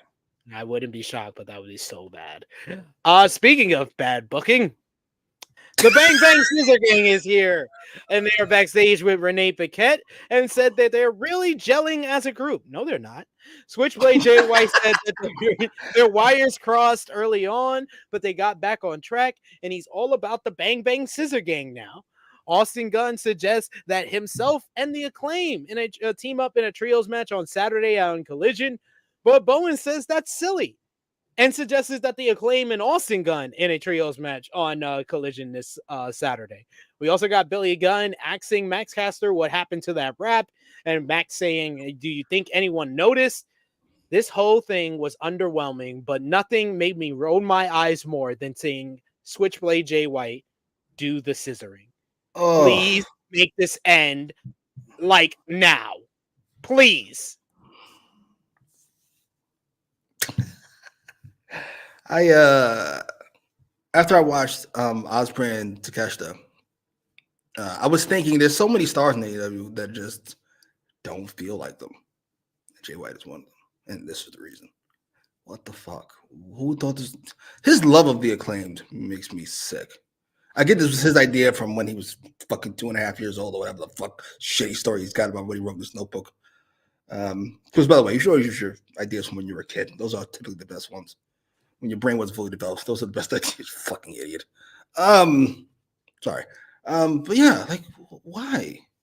What did Jay White do to deserve this? What did he? Because he considered signing with the enemy. Not a sudden he's the enemy. He's here. It's like Vince and his horse shit. We can't have a WCW guy go over. He's with you. He's a WWE guy. What the fuck are you on about? Oh my God. What the fuck? I'm sorry, Jay. Free Jay White. Right. Where's Frantic World at? Was talking about how great the booking was the first 2 months he was here. And we fixed it. And blah, blah, blah, blah. And now look, we're back where we are. We're worse than where we started. This is worse than the Ricky Starks feud. This is worse. This is worse than the Ricky Starks feud by far. By far. See, I was defending the Ricky Starks feud because that's an introductory feud, and he's an over babyface, so that made sense. This stopped making sense. It should have been over. This should have been like fucking Y2AJ and like all the other short-term fucking partnerships that ended after a week. And now we're here nearly a month later. Oh, What the fucking fuck? heinous. What the fuck was the point? Y'all are not even going after Undisputed Kingdom. That was the whole point. Oh, Y'all forgot the whole plot of this. And now they're not even on the show on Sunday. look how we forced Chris Jericho on the show. And Hook even. Jay White? What the fuck just happened? Oh my God. I'm about to cry. We got another super chat donation from Trey Jones. Thank you so much, Trey. Appreciate the support. Listen up, you prick. By order of the Bang Bang Gang, says Trey Jones. I can't believe this shit. Every week, that one. I appreciate it. Derek Fisher. He was the reason that Kobe won all the championships, apparently. Because without fucking juice, Jay White is in the mud. Fuck. Yo, Jay White needs his Derek Fisher, yo. He needs his Derek Fisher. Yes, rough out here in the streets.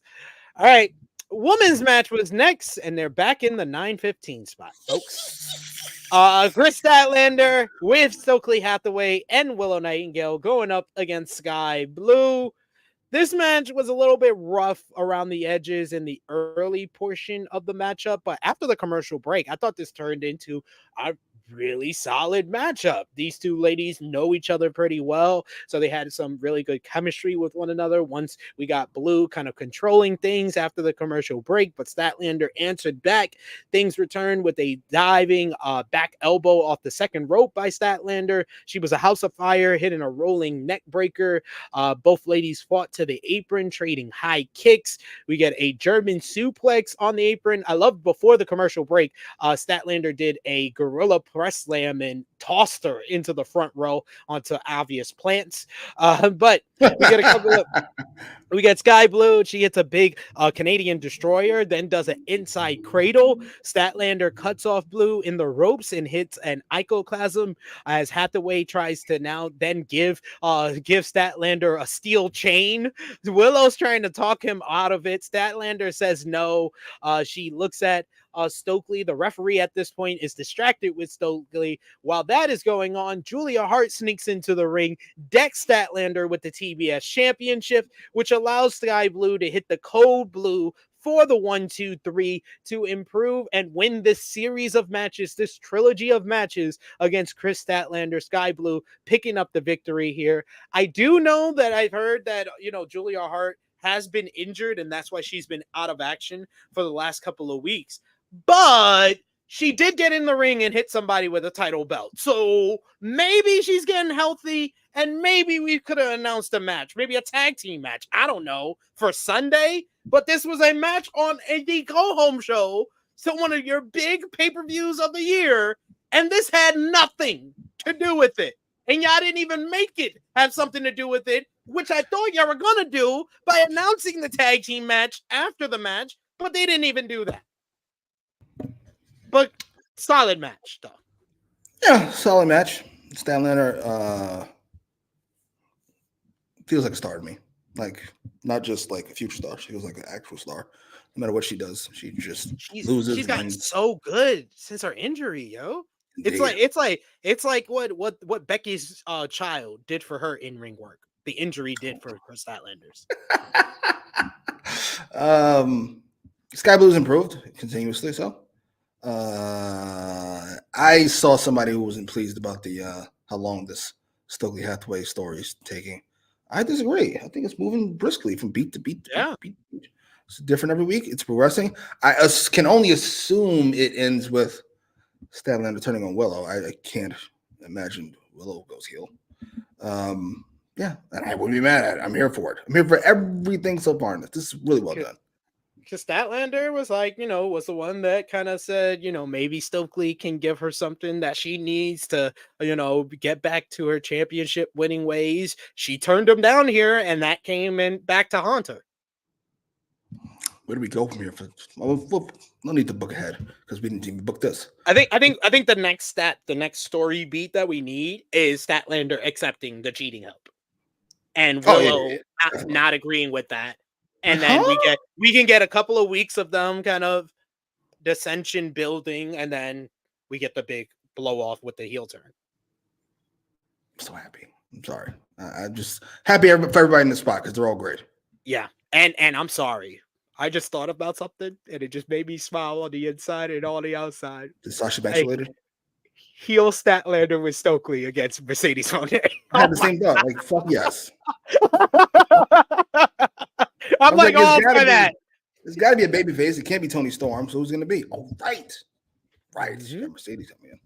That's a win. Yes, please. Yep, that's a win. That's a big win. Frantic Rail saying this was a good women's match.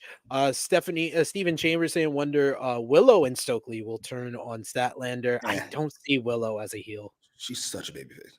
Such a baby face. She's like Bailey for those awful WWE fans starting on her. Made her better, but that's not the point. The point is they turned on her. They did. Big Man Dog saying it's funny how some wrestlers actually get better from injuries. Yeah. Yeah. I mean, I know what you mean. Though obviously there are. But then it's really a catch-22. Like it's never a determining factor. Like I'm sure like someone like a Seth Rollins wished that he had his old knees back. Yeah. That whole crew. Orton, Triple H, all kind of it's like ugh, that was rough. Yeah, Triple H got worse after the quad injury. Yeah.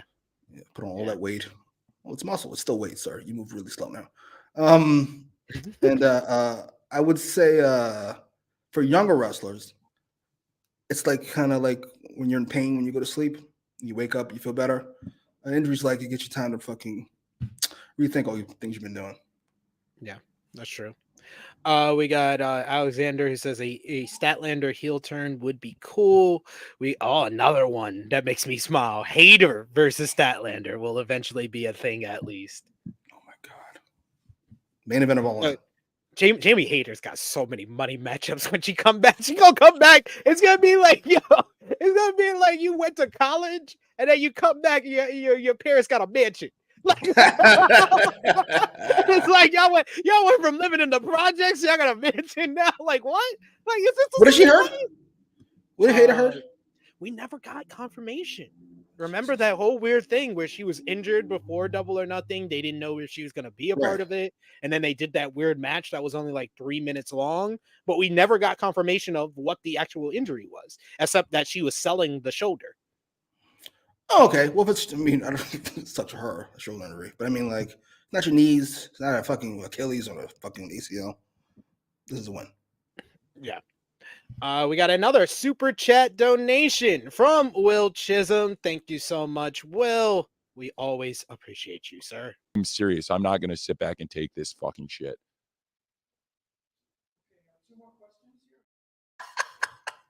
Will says we need Drew to pray for Jay White. Tony Khan made a big deal by getting the new writer, and he put the women back in their spot. He's not sick. He's setting her up. Oh, I can't wait for to push Jay White. I prayed for this to happen. I prayed for this to happen. We go backstage. No, go ahead. Listen, Mercedes will be fine, at least for the first year. I hope she only signed for a year. I assume it's more than that, probably 3. But he'll be all right. He'll be all right. Mostly. I'm really pushing. We got Frantic World says that we need a Face of Revolution women's ladder match. I'm really pushing for a women's Continental Classic this summer. Do they have 12 good fucking Mercedes Moné, Statlander, Willow, Sky Blue, Thunder Rosa, Serena Deeb. We can throw Britt in there. She should be healthy by then. She's a star. Moxie was in it. Jamie Hayter should be healthy by then. and then we Athena get Athena up in here and get her in there. Nyla Right. Rose, because you need the monster to play the Brody role. Oh, Sheeta, yeah. Sheeta, Riho. It's 11. Or Queen Nominata is probably going to get the 12th spot. Queen That's Nominata is awesome. the Daniel Garcia of the Continental Classic. Sorry, no offense to Abaddon. Who else? No. We got our 12. Sorry. Yeah, we got our 12. That seems to be the 12.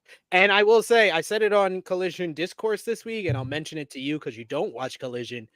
Deeb's promo has some people thinking she's going to be the first, at least the first opponent for Mercedes Moné. Oh, what the fuck? I love Deeb, but I thought about Statlander, and after I thought about your Baker idea, that feels like a significant downgrade. I'm okay with it being the first opponent, not the first feud. No. Listen to me. I know Mercedes is on the younger side, but considering she's 12 pounds, she goes in the same category with CM Punk. We can't be taking unnecessary matches with people that don't matter. Now, Deeb is significantly more important than Matt Sydal, but I'm just saying, no. All matches have to be important. Sorry. Deeb is important. Deeb is important. Stop doing that to Deeb. Don't do that to Deeb, man. I love Sweeney Deeb. Come on, man. Alexander says Thunder Rosa. Oh, shit. She might join LFI. Yeah, she did the LFI signal after that. her match. I thought it was, yeah, I'm sure that'll work out great for her. I thought, see, this is your punishment, sir. This is your karma. You were saying, oh, Andrade is going to go in there and be in fucking OWO. And now look, Tony Khan was like, I got you. Sure. Sounds like a great idea. Yeah. You can go with the rest of them. Hey, they smartly put Andrade on Raw. I appreciate them for that much. Mariah May, that's a good one. Mariah May is a good shout, yeah. Backstage, we She's see 12 pounds, sir. She gets injured every 4 seconds. I love Mercedes, but the point is she gets hurt a lot. Jesus fucking Christ. You can't even defend it because she's coming off of an injury. So you can't defend it. Matthew and Nicholas Jackson are backstage. They are about to enter Sting's locker room. Matthew says, wait, I don't know. Did you see Sting's promo last week? He seemed a little crazy. And he reminded his brother, the only thing for sure about Sting is nothing's for sure. They burst into the locker room to find a bunch of bats hanging from the ceiling. They were left confused and upset, but this was a great callback. I instantly was like, oh, I got this reference. This is a reference to Sting's final WCW promo on the final Nitro back in 2001. So I like this part. This is probably one of my favorite part of the backstage part of the Young Bucks. This was the best part. Yeah. The Eddie Kingston part was the worst part with relative ease because Eddie's a serious person. Yeah. This was ridiculous. It was meant to be ridiculous, and I enjoyed it. I'm so curious about the ratings. I've never been more curious about the ratings than this one. Because you do have Sting's last Dynamite, but you have the butts all over the show. Does that even each other out? And they do what they did last week? I'm so curious. If it does over 800, it's a win for the Bucks. Yeah, look at that. No, I got to see the quarter hours. That's why I'm a WrestleNomics. I gotta see the quarter hours. He's like, you're a Patreon subscriber now to see the quarter hours. This guy over here paying $5 just to see quarter hours. Furious. I need to see these quarter hours. I forgot when I did it. I think it might have been when Edge signed. I'm so curious about Edge. It's been rough. Holy shit. No difference there. No. Next up was the main event matchup: Lionheart Chris Jericho going one-on-one with Atlantis Jr. Despite this match only being announced the day before, the crowd actually reacted pretty well to Atlantis Jr. I expect that this is the start of Jericho probably working primarily with the CMLL talent, at least the ones that are still able to travel to the United States, as it was announced yesterday by PW Insider. 20 stars from CMLL have had their U.S. work visas reneged, basically. And I thought that was the main reason why they had this matchup on the show, because it was like, got to get all these matchups in. Atlantis Sr. was at ringside for the matchup, and they had a little spirited match. Jericho showed a little bit more energy than he usually does in this one. But then, like usual, what's been going on with Jericho matches, it fell apart. And it felt like he was sandbagging this poor kid at certain parts, especially when the poor kid did the same deadlift German suplex that Konosuke Takeshita did that had Jimmy message me. It looks like Takeshita's wrestling by himself. It looked like Atlantis was wrestling by himself here. In the end, though, Jericho applied the walls of Jericho. Atlantis Jr. fought to the ropes, but Jericho was able to pull him back to the middle of the ropes. He dropped the knee to get further on the back, and Atlantis Sr. immediately throws in the towel for his son, realizing his son wasn't going to tap out. This was a little too fast and wasn't enough damage on him to make this towel toss in matter or feel like it was earned at all. All three men show respect to each other after the match. It was fine. This is anybody except Jericho. I might have enjoyed all this. Me too. You're probably right. You're probably right. It felt kind of dramatic at the end, and then all babyface. It was like, I feel like there was a great story told here, and I hate it. I can't watch. Jericho is, listen. He's one of the all-time. I argued for years about where Jericho sits in the pantheon of wrestlers all time. He's to me, he's in the top 10 all time. He's so good, but he was so good at everything, and now he's just not. And it's just sad. It might be time to let it go. I know he signed to a ridiculous contract. It was 10 years. Let it go. Jesus. Yep. How old is Jericho? We got a 53, I think, at this point. It's just so bad. I can't even get into it. I tried, but I couldn't. We got a super chat donation here from Will Chisholm. Thank you so much, Will. They go on Twitter. I don't see how this is gonna work. This is absolutely ridiculous. Send. Will says, if CMLL can't do Forbidden Door, it's going to look really sad with just New Japan. Indeed. We should stop doing Forbidden Door. I'm sorry, I know you all love it. It doesn't do anything for the company, ever. It does big business as far as the live event. Both shows sold out. Both shows I think last year was $1 million gate for the company. As opposed to what? Revolution? Double or Nothing? What the fuck what do you mean? So what?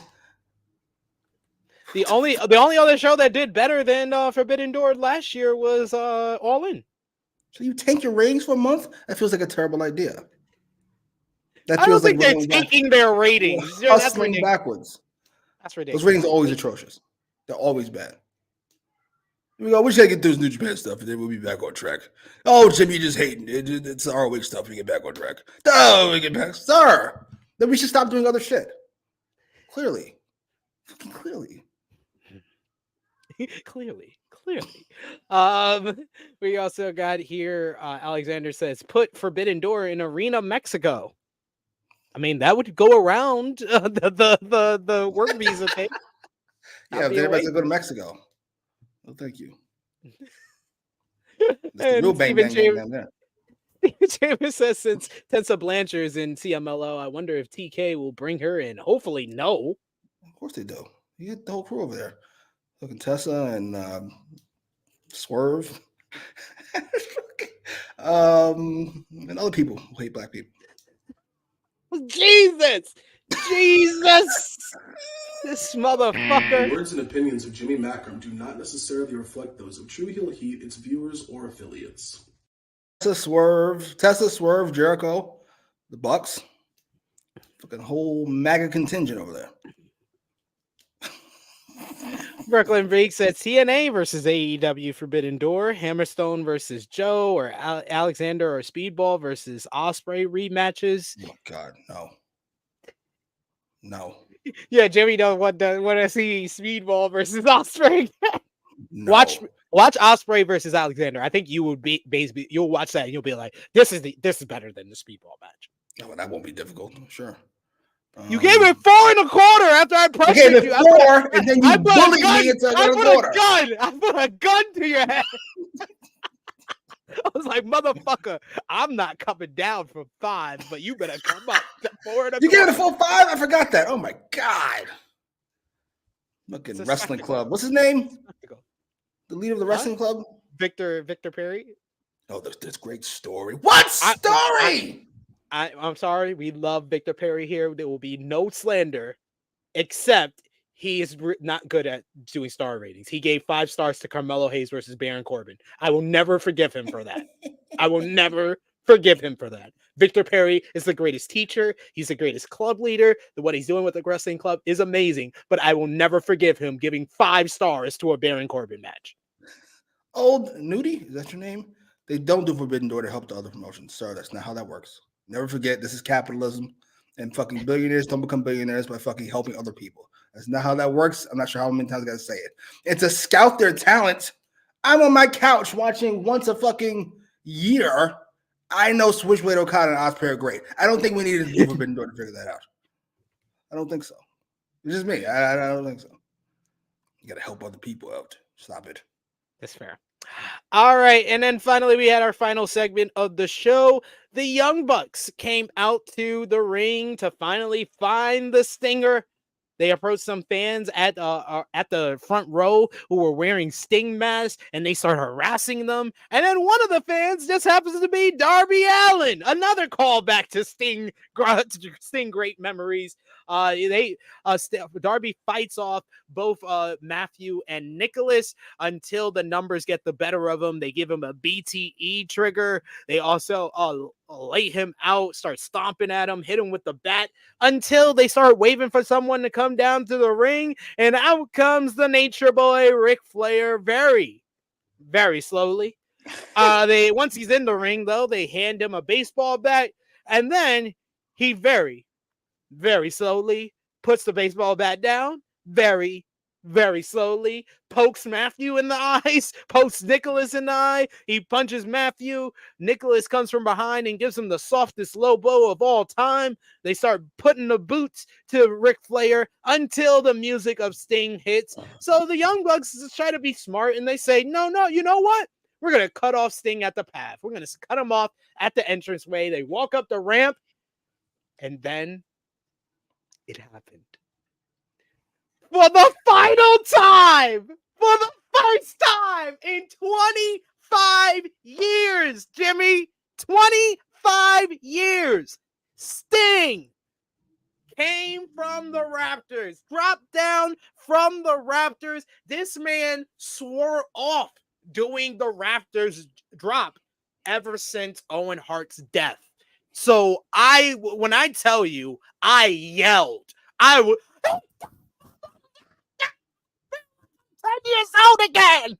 I was so hyped. I got out of my seat. I was yelling. I was so excited. Sting being Batman coming down from the Rafters. He's got the bat. He starts laying out the Young Bucks with the bat. Darby does a coffin drop off the top rope onto Matthew and Nicholas. We get Sting in the ring. He gives Nicholas the Scorpion Death Drop, and then the Young Bucks bail as Sting and Darby and Flair take control of the ring as we close the final Dynamite appearance for Sting with an all-time Dynamite moment. Man, I'm gonna quote you again because we were messaging throughout this episode, and you said corny in the best ways and in the best of ways. I say this was pandering in the best of ways. Fan service. Fan service in the best of ways. And I saw people being ridiculous because wrestling fans are awful. We've established that on this episode. I saw somebody being like, oh, why would you do it on the final Dynamite episode? Why wouldn't you save that for the pay-per-view? Motherfucker. He never did it on pay-per-view. He only did it on TNT, on TBS, on the Turner Network. This was the final time. Is this supposed to be the final Dynamite? That was the one thing that I was like, what could we were literally, me and you were messaging each other, and we were like, yeah, this show has been off and on. They got to nail this final segment. And I didn't know what they were going to do. I was like, they got to stick the landing on this final segment. When I saw that, I was like, oh, that's what they had to do. I was like, oh, that got me. That's a thumbs up. This segment was really fun. I don't want to say great because that's a bit much, but it was really fun. I enjoyed all of it, and I think it nicely tied together the Young Bucks stuff. Listen, why did it take them 40 minutes to find Sting locker room that says Sting on it? I don't know. But other than that, this is all fun. This is just goofy. It's ridiculous. Flair is really old. I love Ric Flair, greatest ever. He's really old. He moves really old. And it's kind of sad to watch. Reminds you of your own mortality in a way. But it worked enough for me. I wish we saved the Flair turn for the pay-per-view. Me too. But that leads me to believe we can't do that because Bucks are winning. You don't think so? I think so. I'm calling it right now. Bucks win. I'll give them credit because they did not telegraph. I feel like this ending, you could have the Bucks win, but you can also have Sting win his final matchup and have the happy ending as well. That would be great. So we just got a happy ending. You can't get more than one? No. And Sting's an old school guy. I can't see him winning his final match. Listen, I hope so. But yeah. This is all good. I gotta be honest. I'm sure everybody my age and older was excited when Sting came down from the rafters, but also very nervous. Very nervous. But that shit looked expensive. That was one of those fancy rigs they had his ass on. They was like, we are not playing any. They did not spare any expense. Yeah, overall, I thought a really fun ending to the show. Good job. Power Driver Finisher says, the more you play the video, the more I think Jimmy's words are affiliated with the views of True Hilly. No, of course not. We got a super chat donation here from Roxy. Thank you so much, Roxy. Let's fucking go. I don't care what Swerve says about you. I love you. We love you, Roxy. Roxy says, if in a multiverse universe, what matches would y'all want to see WWE AEW? Ospreay versus Rollins. Okay. Agreed. I go either Omega or Okada versus Reigns. Really? Ill. Yeah. Who would you give Reigns? MJF. Of course. That's good. I was just gonna say CM Punk. That works. CM Punk? Yeah, we've seen that works. So we should just do that again. We should just do that again. We should do that again. Oh no, we're gonna do the match we should have got. We do CM Punk and Omega. Oh yes, you're right. No, dude, you do a mix. You do CM Punk and FTR versus the other. You give us a match we should have got. Hangman Page versus Logan Paul, because Logan steals all his moves anyway, so might as well have a fucking better because he's an actual athlete. Nah, I don't know about all that, but anyway. You said the Buckshot did the Buckshot better. You can't take it back now. I take it back. You can't retract. I just did. Who's the best talk on AEW? Eddie. Yeah, with relative ease. Oh, Dragon and Gunther. Oh yeah, Dragon and Gunther. That sounds crazy. I'll do Omega and Reigns, and then I'll do Okada and Dragunov. I feel Okada and Dragunov will be like a Dragon Ball Z match. But damn, I had a good one. Oh, the Hater of the Year award match: Christian Cage versus Drew McIntyre.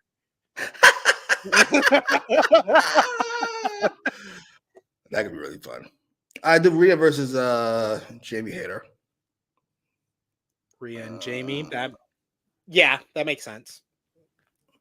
Rhea and Jamie. Who would Timeless Tony Storm go against? Becky. Who be heel? I'd probably have to do babyface Becky. We do heel Becky and tear that ass up. How ridiculous this all is. That could be really fun. That is interesting. Yeah, that is interesting. Maybe that can be a video in the future. Let us know. We got Romeo who says Fightful and Tony Khan today seem to be teasing something big coming to Atlanta this Wednesday. Might be Okada. Hey, they need something. They need something because pretty much the post-Revolution Dynamite is like the go-home show to big business. So you need something for it to not just be seen as, okay, this is the fallout for Revolution and the go-home show for big business. You got to give it its own moment. So that would fit the bill. I would do Ricky Starks and LA Knight just so I could have a blast. That'd be fun. That'd be fun. I'm with you there. I'm with you. Oh man, got a good one. Swerve Strickland versus Cody Rhodes. One black guy who hates black women and the white guy who hates black. I heard what you said. My wife. Oh Jesus Christ! My wife did not appreciate what you said. My baby girl. My baby girl. And by the way, I will not let AEW and WWE fans rewrite history as if AEW fucking drove that brilliant Cody Rhodes out. And no, he stunk. I don't care what anybody says. It was awful. I'm happy he's doing well. He's doing great. He's fantastic. Face of the company. But he was awful in AEW. Well said, because the WWE fans literally will show clips of him being booed. Like, you guys drove him out of the company. You drove him out of the company. We got Power Driver Finisher. He says he gives the show a 6.5. MVP Sting, LVP Jericho, match of the night, BCC versus FTR in Kingston. We got Romeo says, no thanks. We didn't need that weak Ric Flair offense ruining the moment on Sunday. Without Ric Flair, you don't have your favorite, most overrated wrestler in the company. So I suggest you have some respect for the GOAT. I don't ask much. Man, Power Driver Finisher out here booking the worst matches possible. He said Miz versus Omega. He said Roman versus Satam Singh. Jericho versus Theory. Jesus. Steven Chambers, that is a good question. He asks, hey, SP3, when is the Revolution prediction show? It will be tomorrow, live here on the True Heel Heat YouTube channel, 3:05 p.m. Eastern Time. It will be myself, Joe Hobart of the Late Night Grin, and Russell Purist will be joining me to preview AEW Revolution. We'll give you our predictions for the show, so stay tuned for that. Hit the bell to stay notified. Bunch of people giving us their match choices. Romeo saying Judgment Day versus Bang Bang Scissor Gang. Oh my God, Rhea and fucking Juice. He says Gunther and Ospreay. Romeo, you missed the part where we said no matches that we already seen before. We already seen that. And same thing to you, Steven Chambers. Ospreay versus Drew. Go on your YouTube and look it up. Same thing with you, Romeo. Tony Storm versus Charlotte Flair. We seen that. Get it over with. That was the one rule. The one rule was matches that we have already seen, you cannot say. So you guys broke the rules. You're disqualified. You're no longer allowed to give matches. There's no Charlotte matches I want to see. Sorry. And AEW multiverse, I mean. Alexander says Omos versus Satam Singh. Power Driver Finisher says OC versus Gunta. We got Brooklyn Break who says Asuka versus Statlander. Ooh, that can be fun. Brody King versus Gunther, says Trey Jones. Sold. Charlotte versus Britt. That could be fun. Yeah, that could be fun. On a big stage, Charlotte will deliver. She always does. She does wait for her bonus. She like does wait for her bonus. Absolutely. She's like, I'm gonna wait till WrestleMania and then I'll have my best performance of the year. But don't expect that same performance the rest of the year. Don't expect that same performance at Fastlane. Or on SmackDown. What the fuck? We're on Fox, man. What the fuck are you doing? This Fox, 2 million people watching. There's more people that's watching this than the premium live event. What are you doing? Yeah, and then we got a super chat donation from Will Chisholm. Thank you so much, Will. He says, I'm a Cody fan, but he lost his fucking mind in those last days of AEW. I'm serious. I'm not going to sit back and take this fucking shit. That's exactly what Cody said. I'm not going to sit back and take this fucking shit. Yeah, like we were the ones that were crazy for not liking this horse shit. What? Sorry.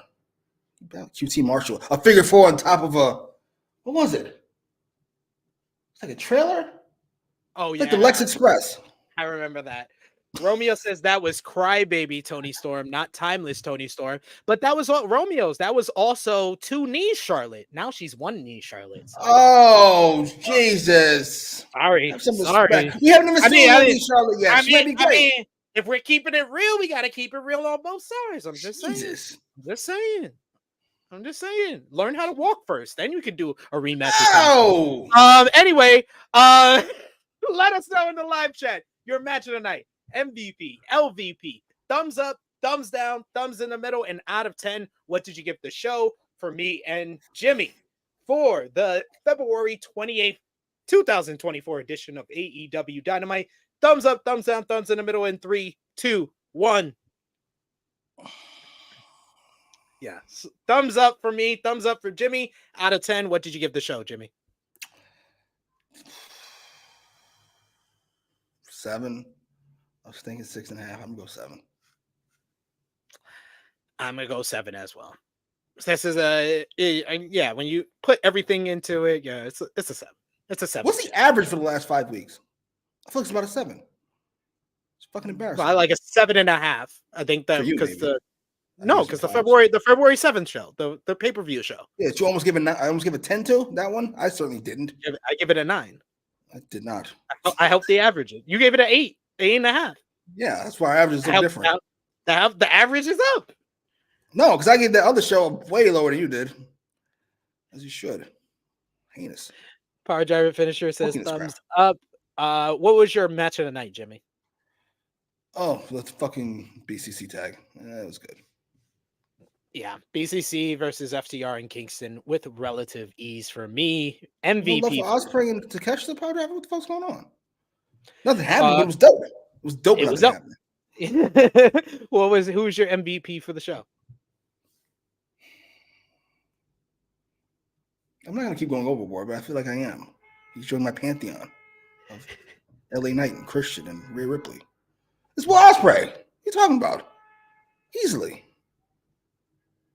And man, Will Ospreay might be the most impressive of that bunch because you did not like him on first seeing him. He's a skinny flipper. He was like a third young buck. I have no need for this. I'm gonna go with co-MVPs. Will Ospreay, like you said, just main character vibes. But man, I gotta give it to Sting. I gotta give some love to Sting. That Rafters entrance, man, all the feels.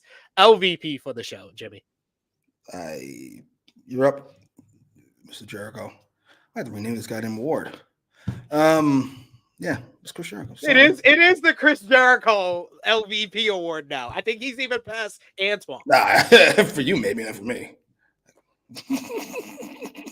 I'm gonna give it to Jericho. Yeah, it's just I can't get into it. Jericho and the Bang Bang Scissor Gang. Those are the two things that disappointed me the most on this show. Jay White.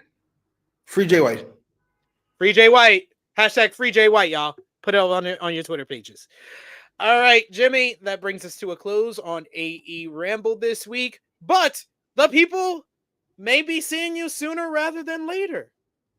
Let the people know when because you did tell me last week that I have you penciled in for the review of Revolution.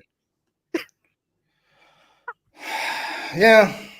Jesus fucking Christ. It's like that fucking like you get a free membership or something, you forget to cancel. So now I'm fucking still signed up. Fair enough. I'll stick to my word. On Monday, we'll be doing the Revolution review, 1:05 p.m. Eastern time. So the same time you usually expect us for AEWramble. We'll be doing the Revolution review. I'll be still in Greensboro. Jimmy will be at his home, and we'll be breaking down the card from Revolution that I will be there live for. But Jimmy, let everybody know where they go follow you on social media and your YouTube channel. You guys kind of bothered me this episode. I'm not gonna lie to you. Mostly just Frank World, I think. But yeah, you know what? The rest of you are great. I apologize.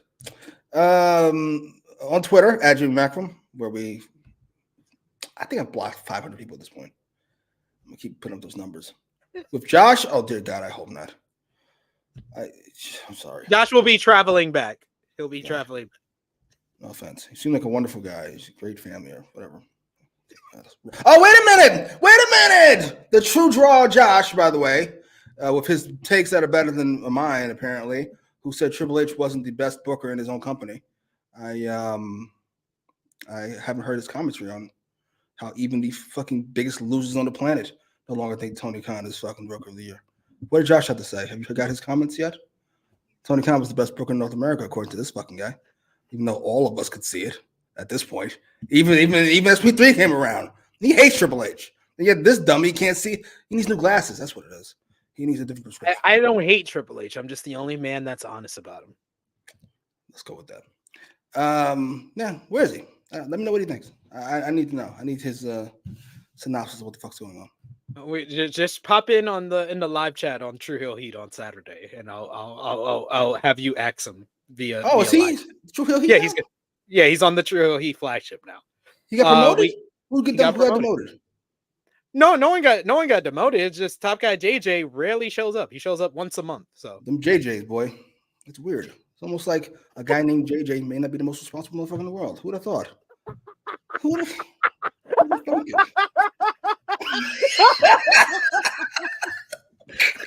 Well, Jeff Jarrett, he shows up everywhere. He always shows up to work.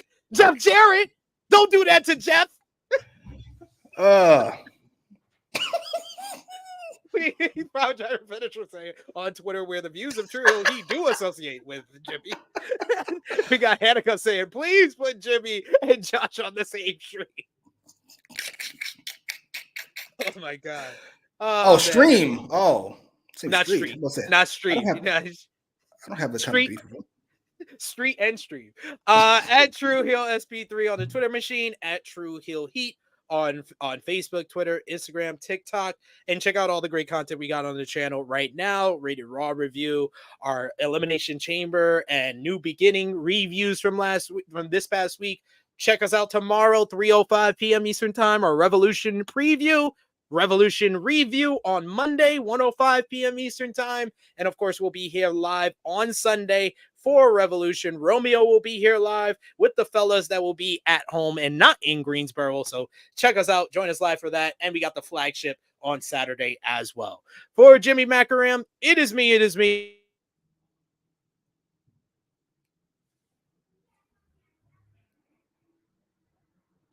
From the Rafters, we are signing off until next time.